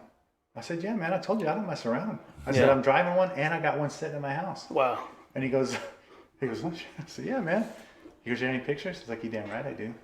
And so I send him the pictures anyway. So he goes, "Man, I showed it to production. Production loves it. When can we sign a contract?" I said, "I'll be back in Austin tomorrow." He goes, "Great, hit me up." They signed a contract. I paid $48 for it. They signed a contract for $65. 2 days later, Damn. right out of the rip. 2 days later, they call me back. "Hey, do you care if we paint this bus?" I was like, "What color?" He says, "Same color." So yeah, go for it. In other words, "Hey, do you got care? a free paint job. Do you care if we spend $8,000 to $10,000 to repaint this bus, and it doesn't cost you anything?" Like, And it's mine still. And right? you I'm like, can use it? "Yeah, go for it." You know? Yep. So I got a free paint job out of Free it, paint job and paid you? and paid me. Wow. And then I would say 3 weeks after that, another production company was doing a series of I guess they'd followed some inmates after they got out of prison that were doing well, and they thought it'd be funny if they transported the actors in a prison bus. So they rented the prison bus for the day, and Wow. that was another whatever $800. I think. Yeah. So now, aside from that, did you take these buses and give like kids rides, or hey kids, this is what'll do if you get in trouble? You know, you throw them in there, or do you go to elementary schools and show Yeah. display some of this stuff? So Or you have to be liability or something. you have to be cautious with, one, what does your insurance cover? Two, what does your license cover? In other words, you can have 15 other people and yourself, right? You can't do it for profit, right? Unless your insurance covers that. So gotta be now careful with the about movie that. production companies, they have their own They have insurance. it. They got their. They have their own stuff, so, Right. so I don't have to provide that. The goal is to keep profits up on my end and keep costs low. So by them providing all that, then it's no expense to me. Okay. They put fuel in it. If it has a flat tire, they fix it. It's actually very Hollywood. It's comically Hollywood. They'll call me up and they'll say, "Hey, we need 2 buses for Thursday." I'll say, "Okay, great." And they'll say, "Where are you at?" I'll give them the address. A dude shows up. They'll pick them bitches up. He shows up. He rolls down the window, flips out a clipboard. He goes, "Sign here." I sign it. He goes, "All right, your check's in the mail." Flips the clipboard back. The window goes up, and they drive off. I swear to God. Damn. It's that easy, right? And you just left on the side of the road. Okay. Right, and they know, Thanks. and they know where the keys are. They know where everything. I don't do anything at all. Then the check comes in. Wow. It gets to a point to where, people will be like, "What movie was it? What movie? What?" I'm like, man. After a while, it's just, "Where's my check?" Yeah, like. I don't care what movie it is. To the point you just open the door in underwear and socks and Pretty much. it's over there. I'll see you. Thanks. Pretty much. It's pretty ridiculous. But it's actually it's hard for production companies to find buses. Like I went to one production and they'd said, "Thank God we found you." I was like, "Oh yeah, what's going on?" And they're like, "Well, our other 2 options were $5,000 a day for a bus or $500 an hour." And I charged them $750 for a day rental. A day. And it only took maybe 3 hours, but they also paid $250 for delivery, $250 for pickup. So, dude, for just a few hours, I mean, it was great money. So eventually, how do you figure out that there's other people in the game well, you're the only bus guy, but how do you figure out eventually there's somebody else in the United States with buses that they're willing to? Well, I mean, in Texas, you're You're gold. You're Donnie from yeah, Texas. Yeah, Yeah, so that's it. that's the key in being that Texas is being a hot. Source for movie production. Correct me if I'm wrong. I So don't if somebody know. moves It on a is, gig, do you need a guy or If somebody what? if somebody moves in on your gig, do you need a guy to help you out? No, you know, it's and talk, a little Like the common mafia? sense. I think the difference is that What are you talking about? Movie What are rental you talking mafia. about? What are you talking? I was just talking friends here. I think the difference is that I do like people and, Yep. and I'm personable with them, and I'll negotiate pricing wise. You know, if you're talking to Netflix, if you're talking to HBO, yeah. they got money to put your lights out. They got money all day long. They don't give a shit. They got the budget. They don't care. They do, yeah. Right. But if you get with these smaller productions, say it's a University of Texas film something, these guys don't have a big budget. Right. You know, so I'll give them discounts. I'll give them, Yeah, because I want their business and I'm excited actually about their project too. You know, so, You want to be so- successly too, just like everybody else. Yeah, absolutely. Yeah, And- like Are you you looking to they be in the remember movies? that. Are you looking to be in the movie to catch a part, or not really? Now, no. I get nervous. Like I don't have any acting skills. And I watch the like they'll I don't know what the terminology is. They'll say, hey, tomorrow's scene is this, right? And they tell what each person's scene is. see the script or whatever. that Right, is, and I'm the like, manuscript please or don't whatever. I don't have to say anything. Please not be an action film. Please not, And it's like bus driver drives. I'm like, Yeah. So far I've dodged the bullet. I'm sure I could do it, but yeah, we'll see how that goes. I've only gotten paid one time. It was horrible. I didn't like it. I sat the whole day just to do one little part. Take, do it again. Take, do it again. Take, do it again. Right. And then go back and sit. It's hot as shit. I'm waiting. They put a wig on me. So I did. I went there with the haircut thinking I was gonna, the camera was gonna. No, man, they completely turned me into Bigfoot. With shoes and no laces, and I got paid for the day, which wasn't bad. Like maybe $300, something like that. But for what it was as an extra, damn, it is a painful. Yeah, so I see a lot job. of the extras and stuff, but for me, I'm outside of that, because I'm providing the vehicle. So what I will do sometimes though, because I think it's fun being in the movie, and especially if I'm making enough money where I'm stoked, like say Review Mirrors, that gig was $1,900 for 4 hours, Wow. and I'm like, and of course, so I learned to casually say, hey, is it cool if I hang out on set while you guys are doing your thing? I know exactly what they're thinking. They're thinking, okay, our driver's already here. Oh, he's a mechanic too, so now they don't have to hire a professional driver. They don't have to hire a standby mechanic. Yeah, you're gonna get in. Man. All in one for free. But then I also get to be in the movie, so I'm like, yeah, it's a good trade off. So have you had to change a tire yet, or something happened to the bus and you got to fix it, or? Never, Okay. Wow. never.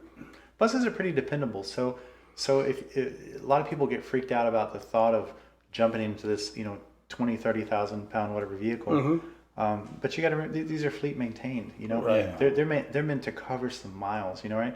So for what I'm using it for, the odds of it breaking down in that 200 or 300 miles that I'm driving it, probably not real likely. Yeah. But I do go out there. I'll start them, which is a lot to do.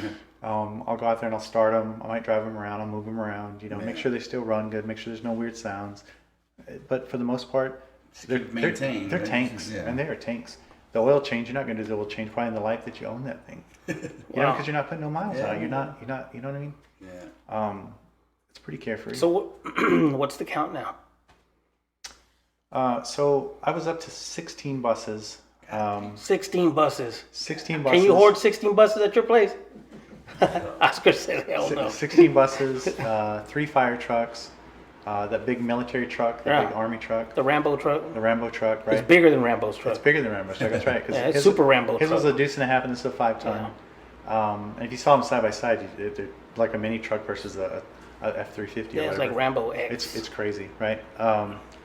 I think I have 8 Crown Vics. I think variety of vans, variety of SUVs, classic cars. Just stuff. I don't know how many I have, but So- it's just stuff. It just becomes stuff. I have a problem with my cars because I don't drive them very much. But I've got a problem where I forget to go and turn them on because of Right. stupid battery, And for car guys, usually they always have a little, the tender. Right. Hell, I don't even buy one. I just like, hey, just go disconnect the damn battery. We'll put it back on later. Right. And then sometimes I'll forget, and man, I run probably through 2 or 3 batteries a year, just because I forget to turn the fucking cars on. So do you Right. do you maintain this? It's actually a job, right? You have to go and maintain this stuff. Yeah, you have to. You have to Batteries, maintain it. multiple batteries in these things. So most of them have 2. Some of them have up to 6 batteries, right? You can't let them sit. If you let it sit, even a brand new battery will go bad. Right. It calcifies or whatever it does. Yeah. So what I'll do is, I would just go buy another battery, no big deal, whatever. What's batteries? Now this is 6 batteries. You're talking a lot of money, right?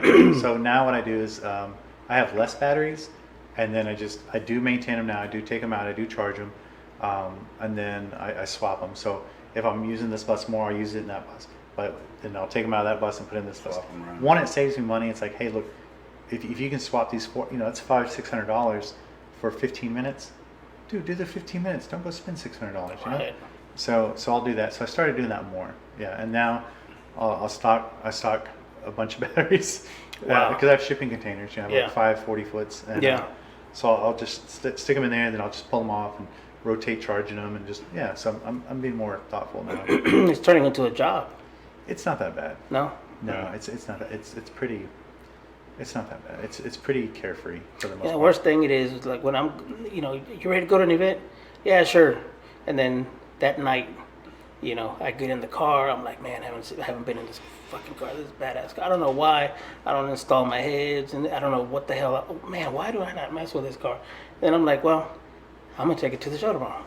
And then I go in there, and it makes that noise. You're like, damn it, we ate the battery. So the next morning, it's all over and done because you can't even get a battery. By the time you get a battery, show's halfway. So it's kind of like it's done. And that happens to me quite a lot with my cars, and I don't even keep them that long, except for my 2. And I'm real close to F-body cars, but man, one of them that alarm is a killer with that one car. So the other one, we just disconnect that shit. But that is the worst thing that can happen to me is those batteries killing. I'll probably keep on deck dozen and a half batteries. So Wow. at any given time, it's not a problem. Buck, how do you do it with your car? Because Buck's like, what? I mean, I You have lithium, right? Yeah, I got That goes bad. What are you gonna do? That's $1,000. Oh no, I charge it up, man.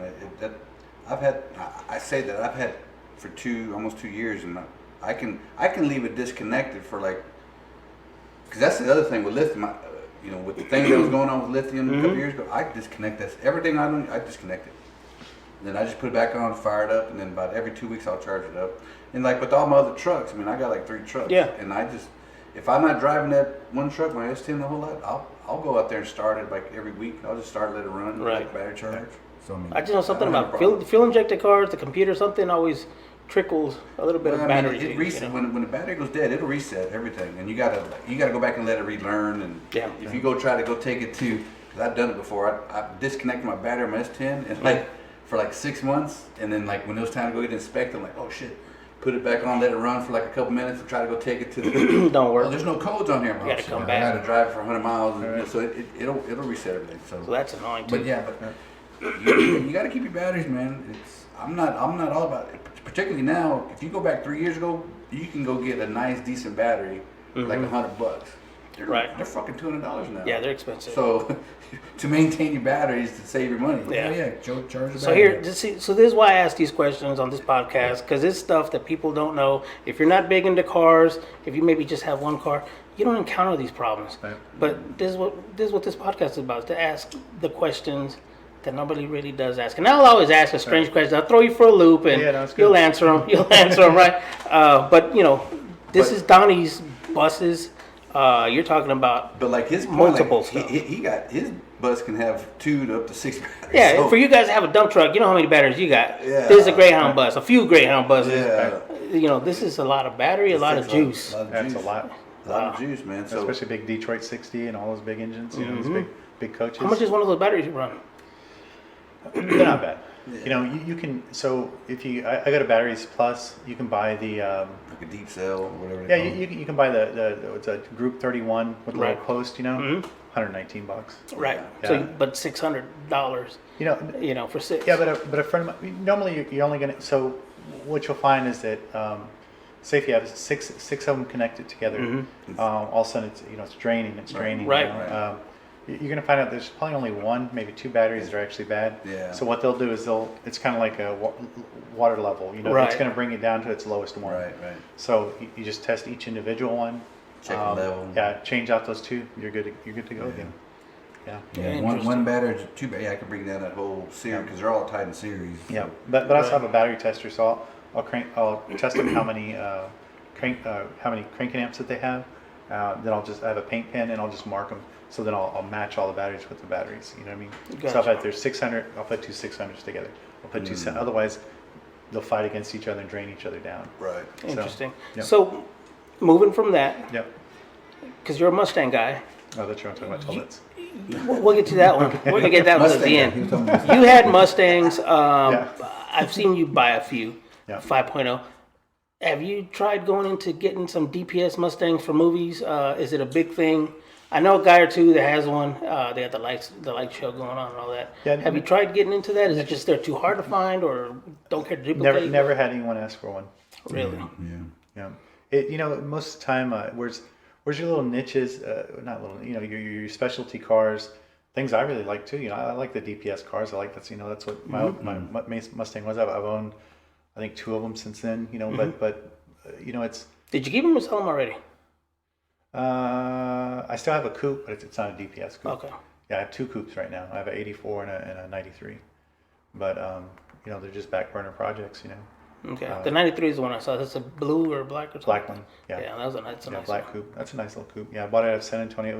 It was a towing auction. Online government. One of those auctions. $1,600. Couldn't believe Wow. it. No one else bid on it. 5-speed. A 93 coupe 5-speed car. Yeah. Wow. Those are rare little cars. Pretty How many crazy. miles did it have in it?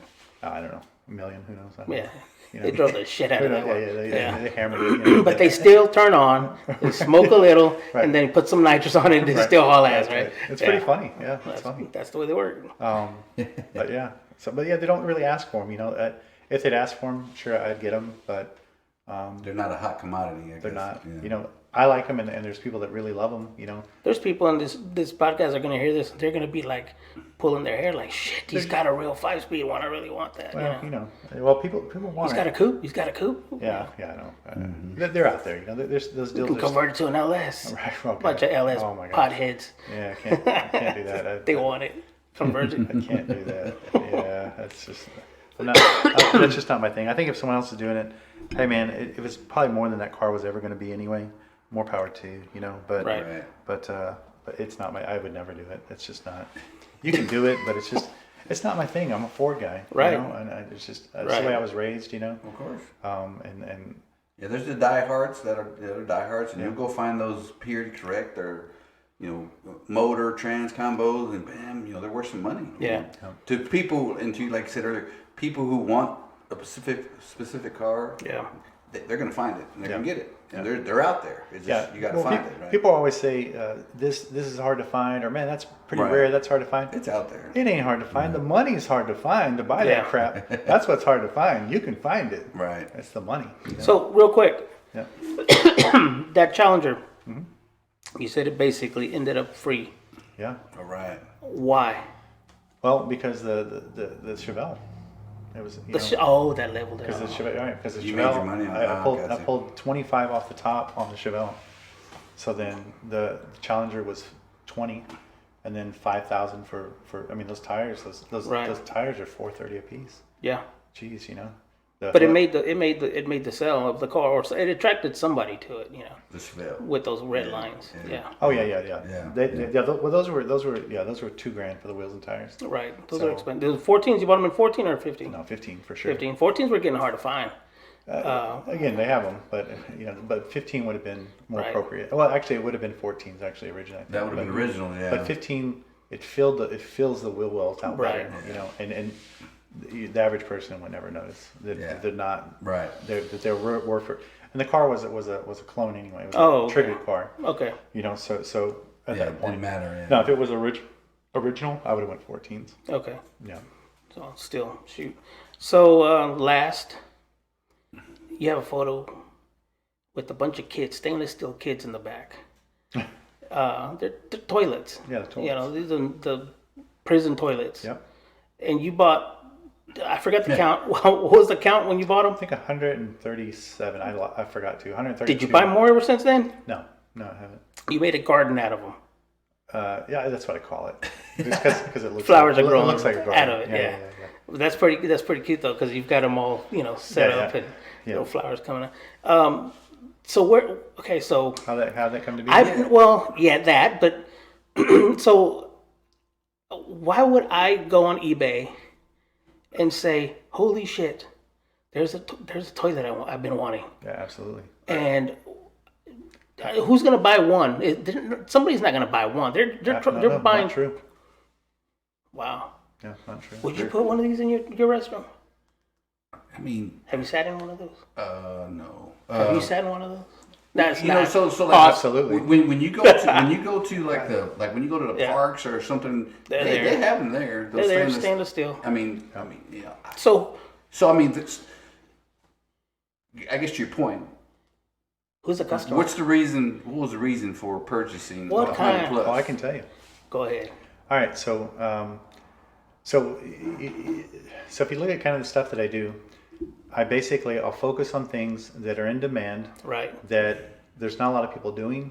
That way you're in demand, and that way you can you can sell your product, or you can sell whatever your service, right? So also there's a saying I like: if you come out with a service or product, it has to be as good or better than the existing service or product, or you come out with a service or product that doesn't exist, that there's a demand for, right? So, and then you're the king, right? The saying doesn't say that, but I added that to it because I think it's like I want to be the king, right? Yeah. Totally king. Anyway, so right, You're getting coined. Yeah. so I thought it'd be funny. This is where it started, to do a prison cell Airbnb, right? In the back of the prison bus. So basically the prison bus that was in Love and Death HBO, I thought it'd be funny that super fans would probably want to stay in the bus from the series, right? Wow. Because super fans, they're nuts, right? Not nuts. They're They'll just do something they're into normal. their thing, right? Right. Whatever Yeah. that thing is, right? People like life is about experiences, Right. And it's something different and unique. It's something to talk about. It's something exciting, and people have a fascination with prison and all that kind of stuff too. At least the ones that haven't The been. cling of the cell bars. Right, Cling. the whole thing, right.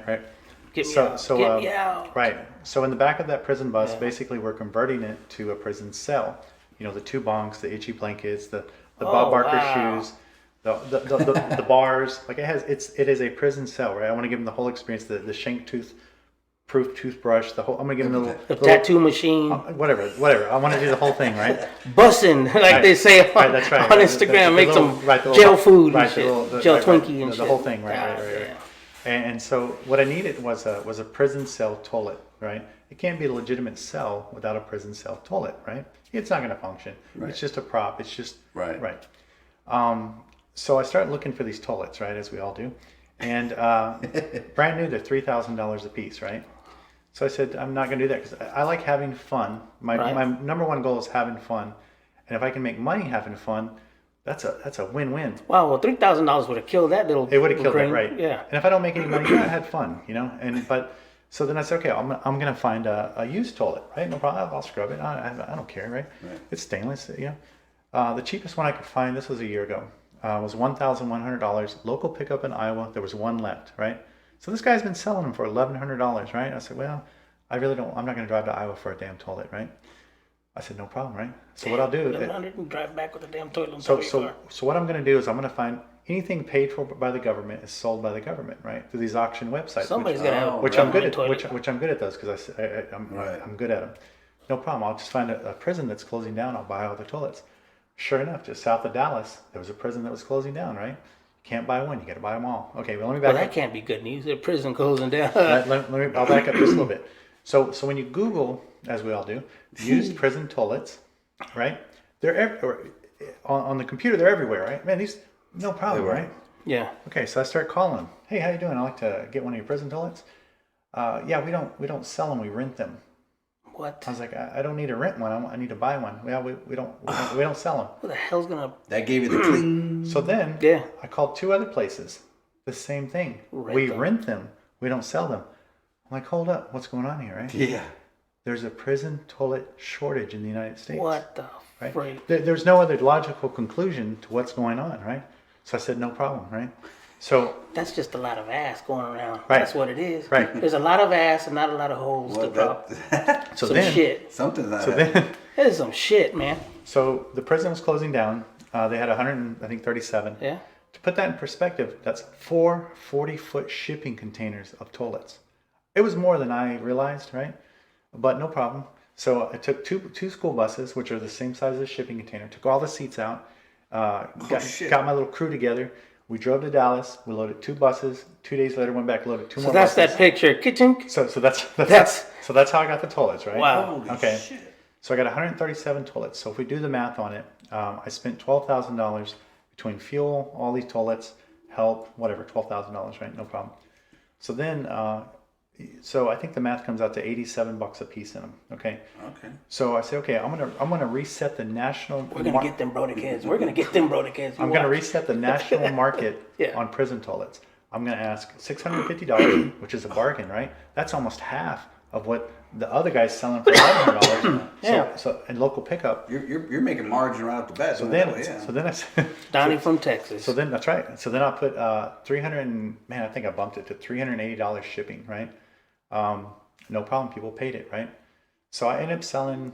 I still have about 80 left. I'm guessing. I don't even know. 80. I've sold about $30,000 worth so far. So I've already. I'm in the wrong fucking business, So I've already, man.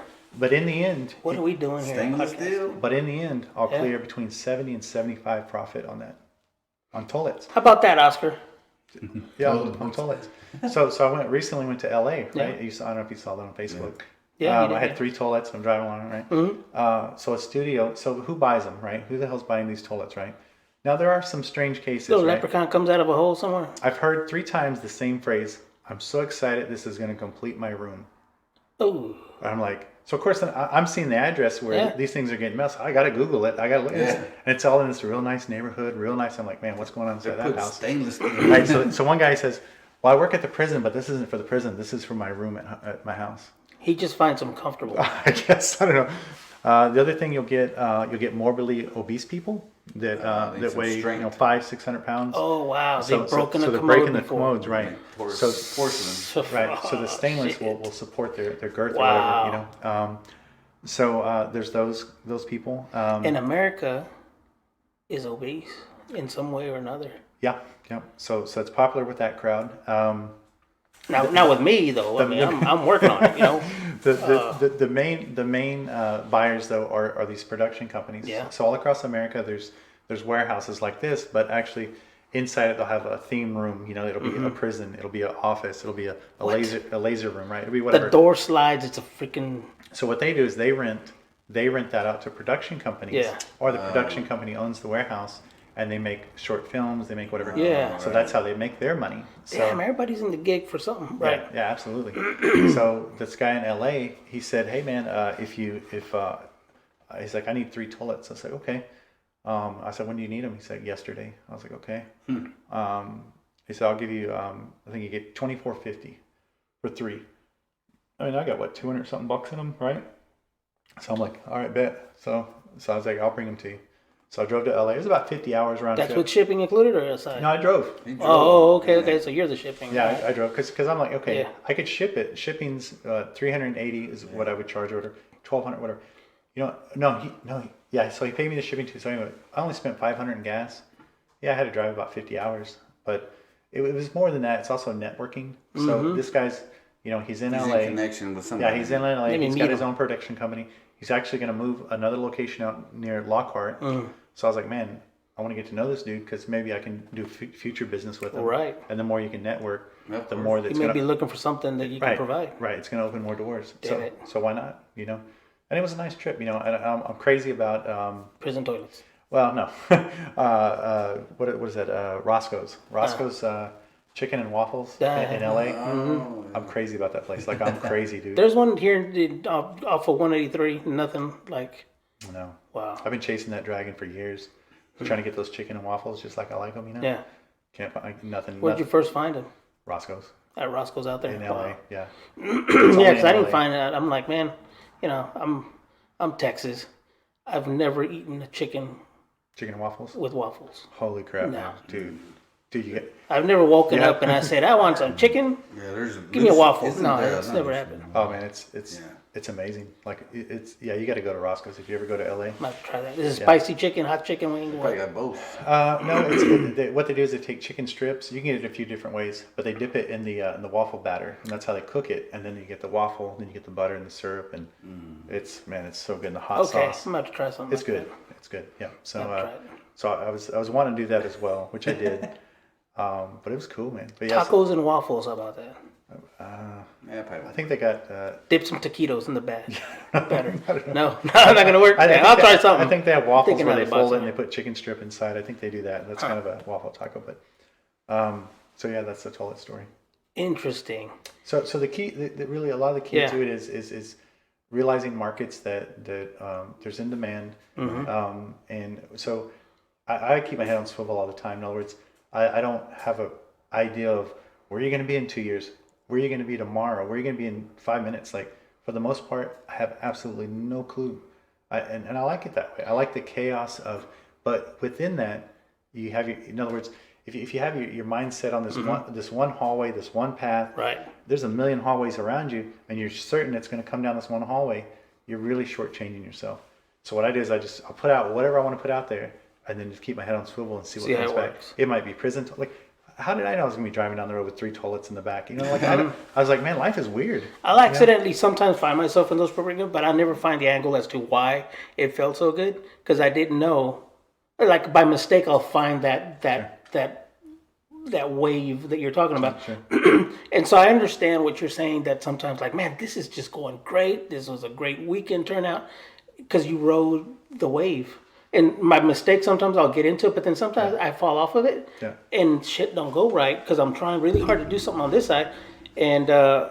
And I just don't know how to find myself back in that positive. So It's pretty maybe people will listen to this. It's pretty You'll hear it straightforward. over and over. So what you and do it is makes you, sense. What you do is you lower your expectations. Right. In fact, expectations are the foundation of disappointment.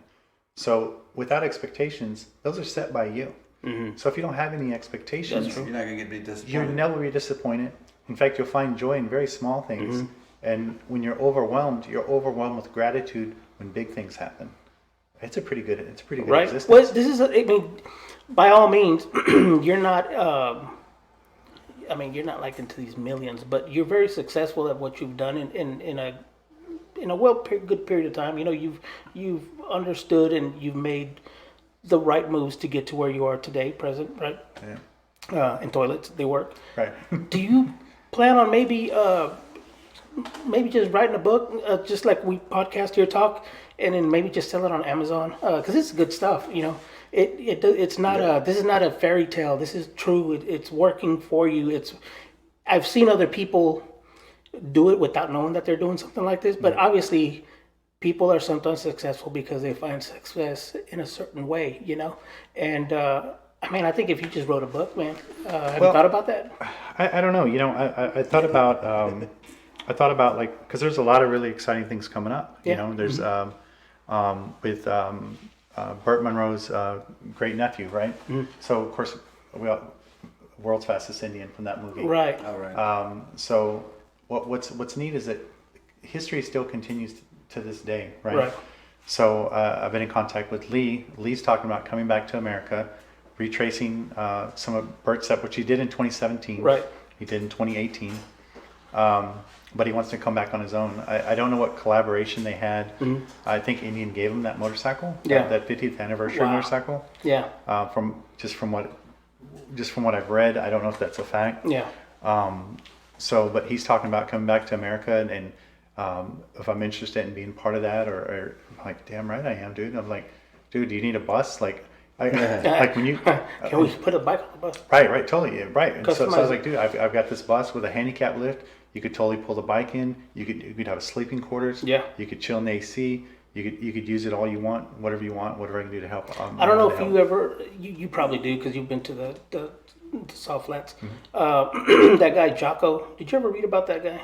He was a 1950s drag racer, and he was a guy out of normal character. He would build unique stuff. He was real good with machinery. He ported cylinder heads, and he built a streamliner. I think it was for Moon or somebody, and eventually he moved out into either Nevada or Utah, his own little place, his own world. He made really cool furniture out of wood that looked like space age shit. That you're like, how the hell does that even hold somebody? But it did. But all his machinery, all his drills, all the cool stuff, it was on a bus. He had it all on a bus. Oh, that's cool. And his house was kind of made like nomads. His whole area. I never went to visit. I mean, I kept up with his stuff whenever they, like Popular Science would interview him. Also, the first time I saw him was through Hot Rod magazine, but it was that uniqueness that he was doing that just popped out from the norm. You know what I mean? And he had all his stuff in a box, and I think Von Dutch and all these guys, they knew who this dude was. And but I don't know. Look him up, Jocko. Jocko, and he was a big salt flats guy. But a lot of the stuff that he invented, all his machine work, I don't know how the hell he freaking swept all the metal shavings out of that bus. But all his stuff was in a big, I guess it was a school bus or something. But I always thought, like, man, maybe I'll get one of those city buses and I'll put all my shit in there in case one day I find myself in a rental. I live in a bus. I don't have to get rid of my shit. Yeah, look it up, man. And I think you're onto something there because I mean, the motorcycle's only so big, so I think it'll fit in a. I think it'd be cool. Yeah. I hope he does it. I think he will. That'd be nice. I'd love to be a part of that and be part of history again. The other thing that's coming up is the Bombshell Betty team. Yeah, I was going to ask about that. So that's exciting. What's the college there in Salt Lake City? UCLA. They currently have the car. They have they're campaigning the car this year. But then after that, I think that it's gonna change. Hopefully, I'll get to campaign the car. That'd be pretty amazing. It's a stainless. I mean, not stainless steel, but it's like a polished. It's raw metal. Raw metal. Yeah. Wow, how do they keep it from rusting? You got to maintain it. You just got to maintain it. Wow. You wipe it down. Interesting. Yeah. Wow. So I know that'll be a big project coming up. So I'm excited about that. That's a pretty iconic car. Cool. To be a part of that team and campaign that car, and that's pretty exciting. I don't know what it looks like. What was the motor that's in it? It's a straight 8. Yeah. Buick straight 8. Damn. That's weird. Oh, I've never heard of straight 8 before. There were some like pretty popular. There was some at one time motors that had like some of your European British cars. Some of those they had straight 8s.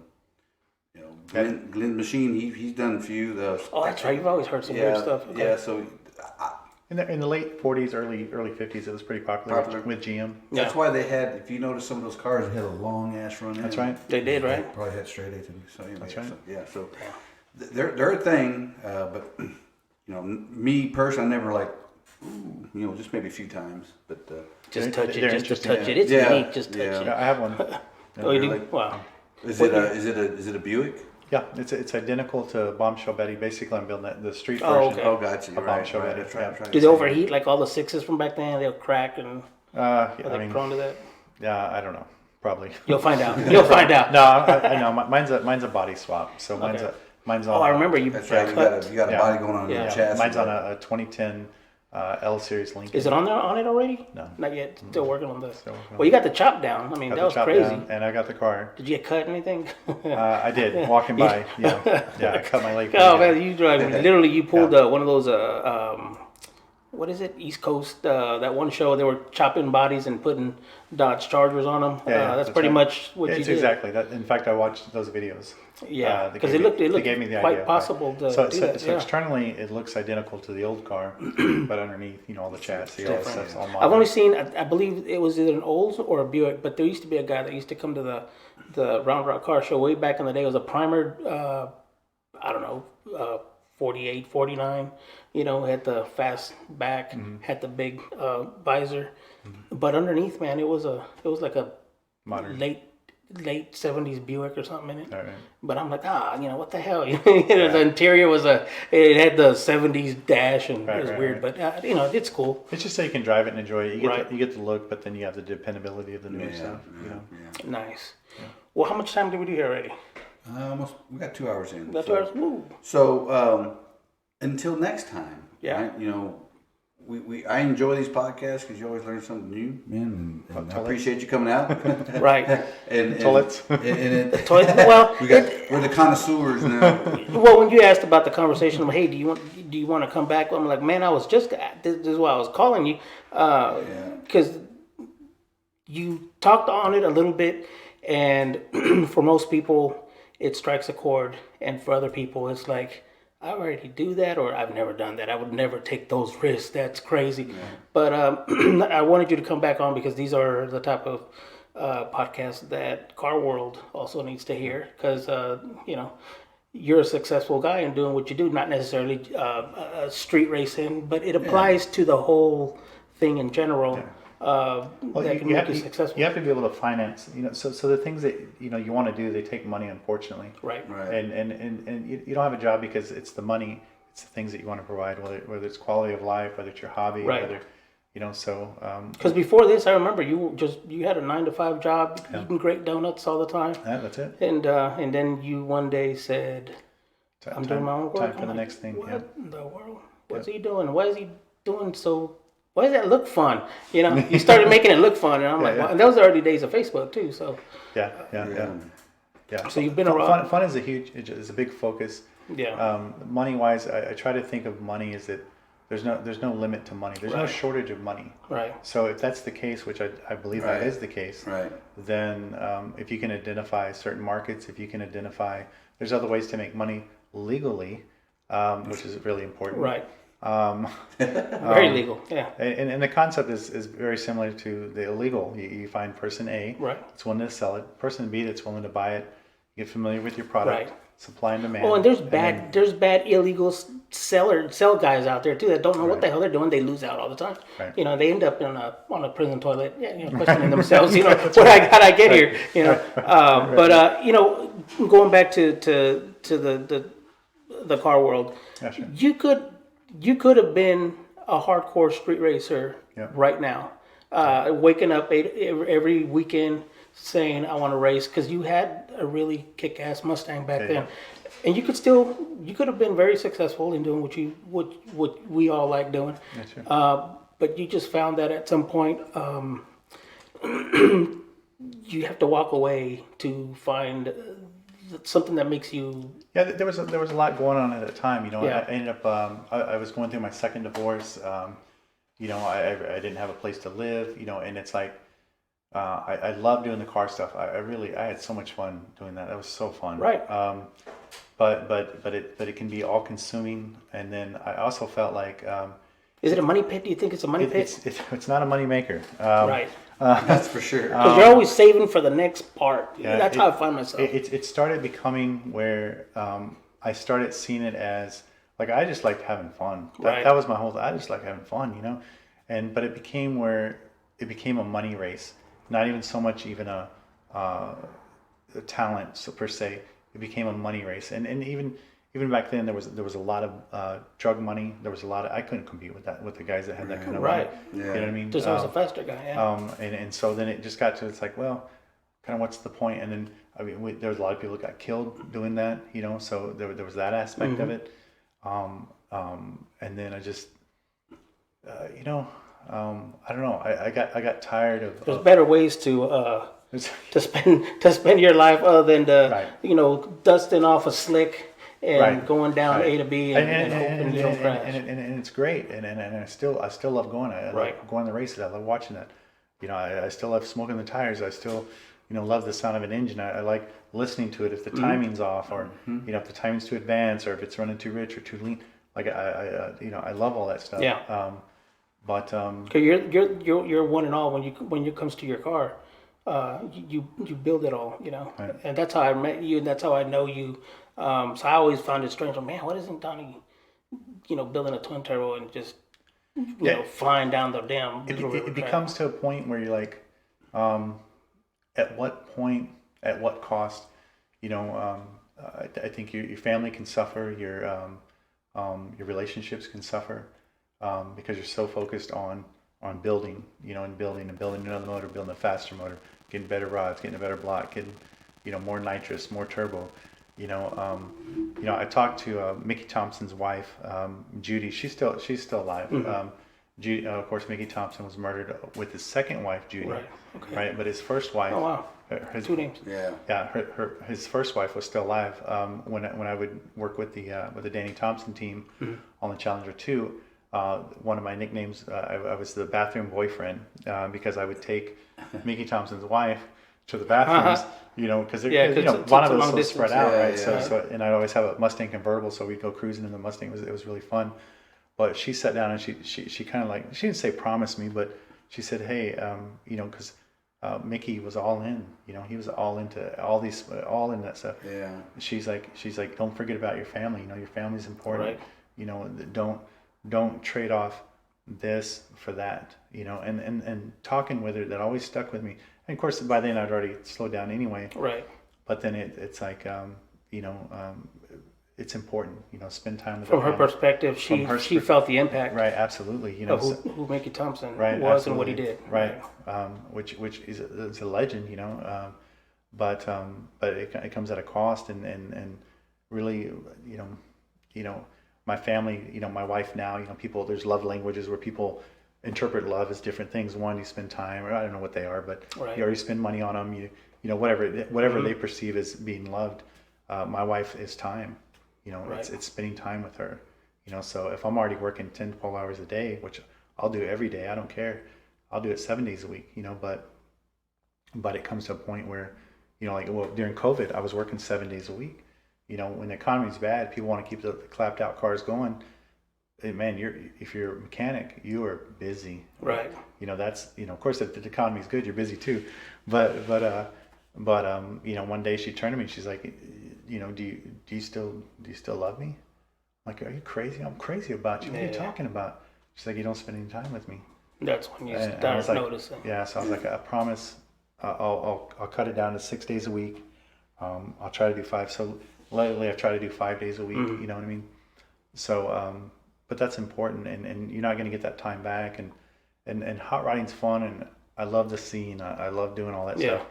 But ultimately, my wife deserves, my time. Right. And my daughter does too. There's that quote. I don't know I'm not going to quote it per word, but American Graffiti always hit everybody, as the movie guy for hot rodders, car guys, and it always ends with John Milner.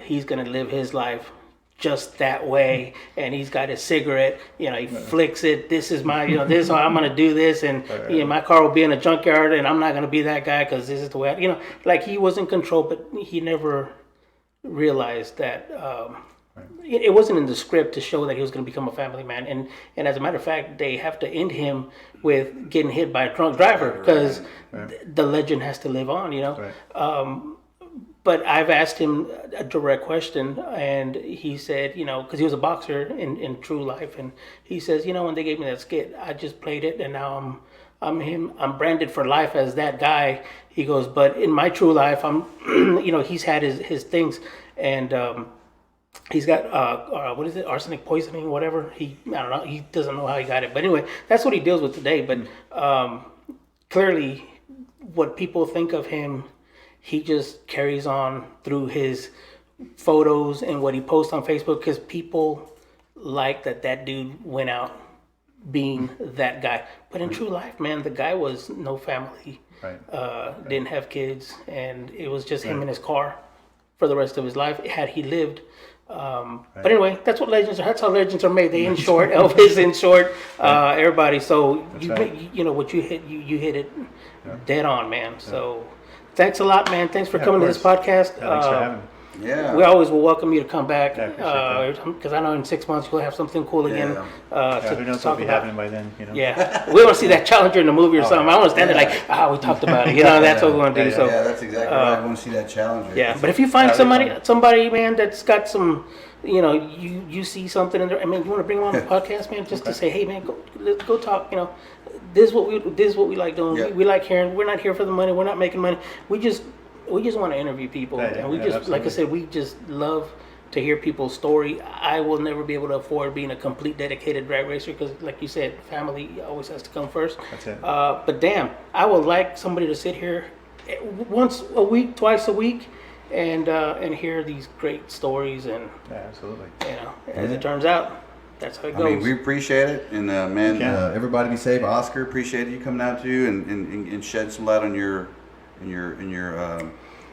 swap meet, coming up. vintage bicycles, April 15th. and cars. Give a plug. What I mean, if you don't mind, you don't have to. But Yeah. what's the name of your company? Lone Star Lone Star Movie Cars. Movie Cars. Google it. He's on there. just- Lone Star Movie Cars. Just if Soon. you guys want to get So- more details soon. about Not currently, but soon. Donnie Dye, right? Yeah. Donnie look Dye, at DY. Lone Star Movie Cars. So okay, guys, so we're gonna wrap it up. Again, real quick, vintage bicycles and cars, swap meet, Oscar's Garage, hot rod stuff. You can find us on Facebook, Oscar's. Oscar, what do you go by on Facebook? Oscar Vera. Just Oscar Vera, yeah, Vera. You can find him, or you can find me on Instagram. You guys know where I'm at on Instagram. You guys know where Buck is. You know our Facebook page. We've got the flyers going on. Go check us out, man. We're gonna have a great time. We're gonna have some, like I said, really cool vintage bikes. They're gonna come out from being dusty somewhere, and somebody's gonna put them up. And then also all the good parts and Yep. stuff that you'll only get to see maybe once or twice in your lifetime. Unless you hang out. They have a couple of toilets there too. Couple of yeah, we may have some on display. That'd be awesome. For putting a plug in for Donnie, Donnie's toilets. Yep. All right, man. All right, Peace out, guys. All right, guys. You guys Later. be Bye. safe. Till next time. Peace. We out.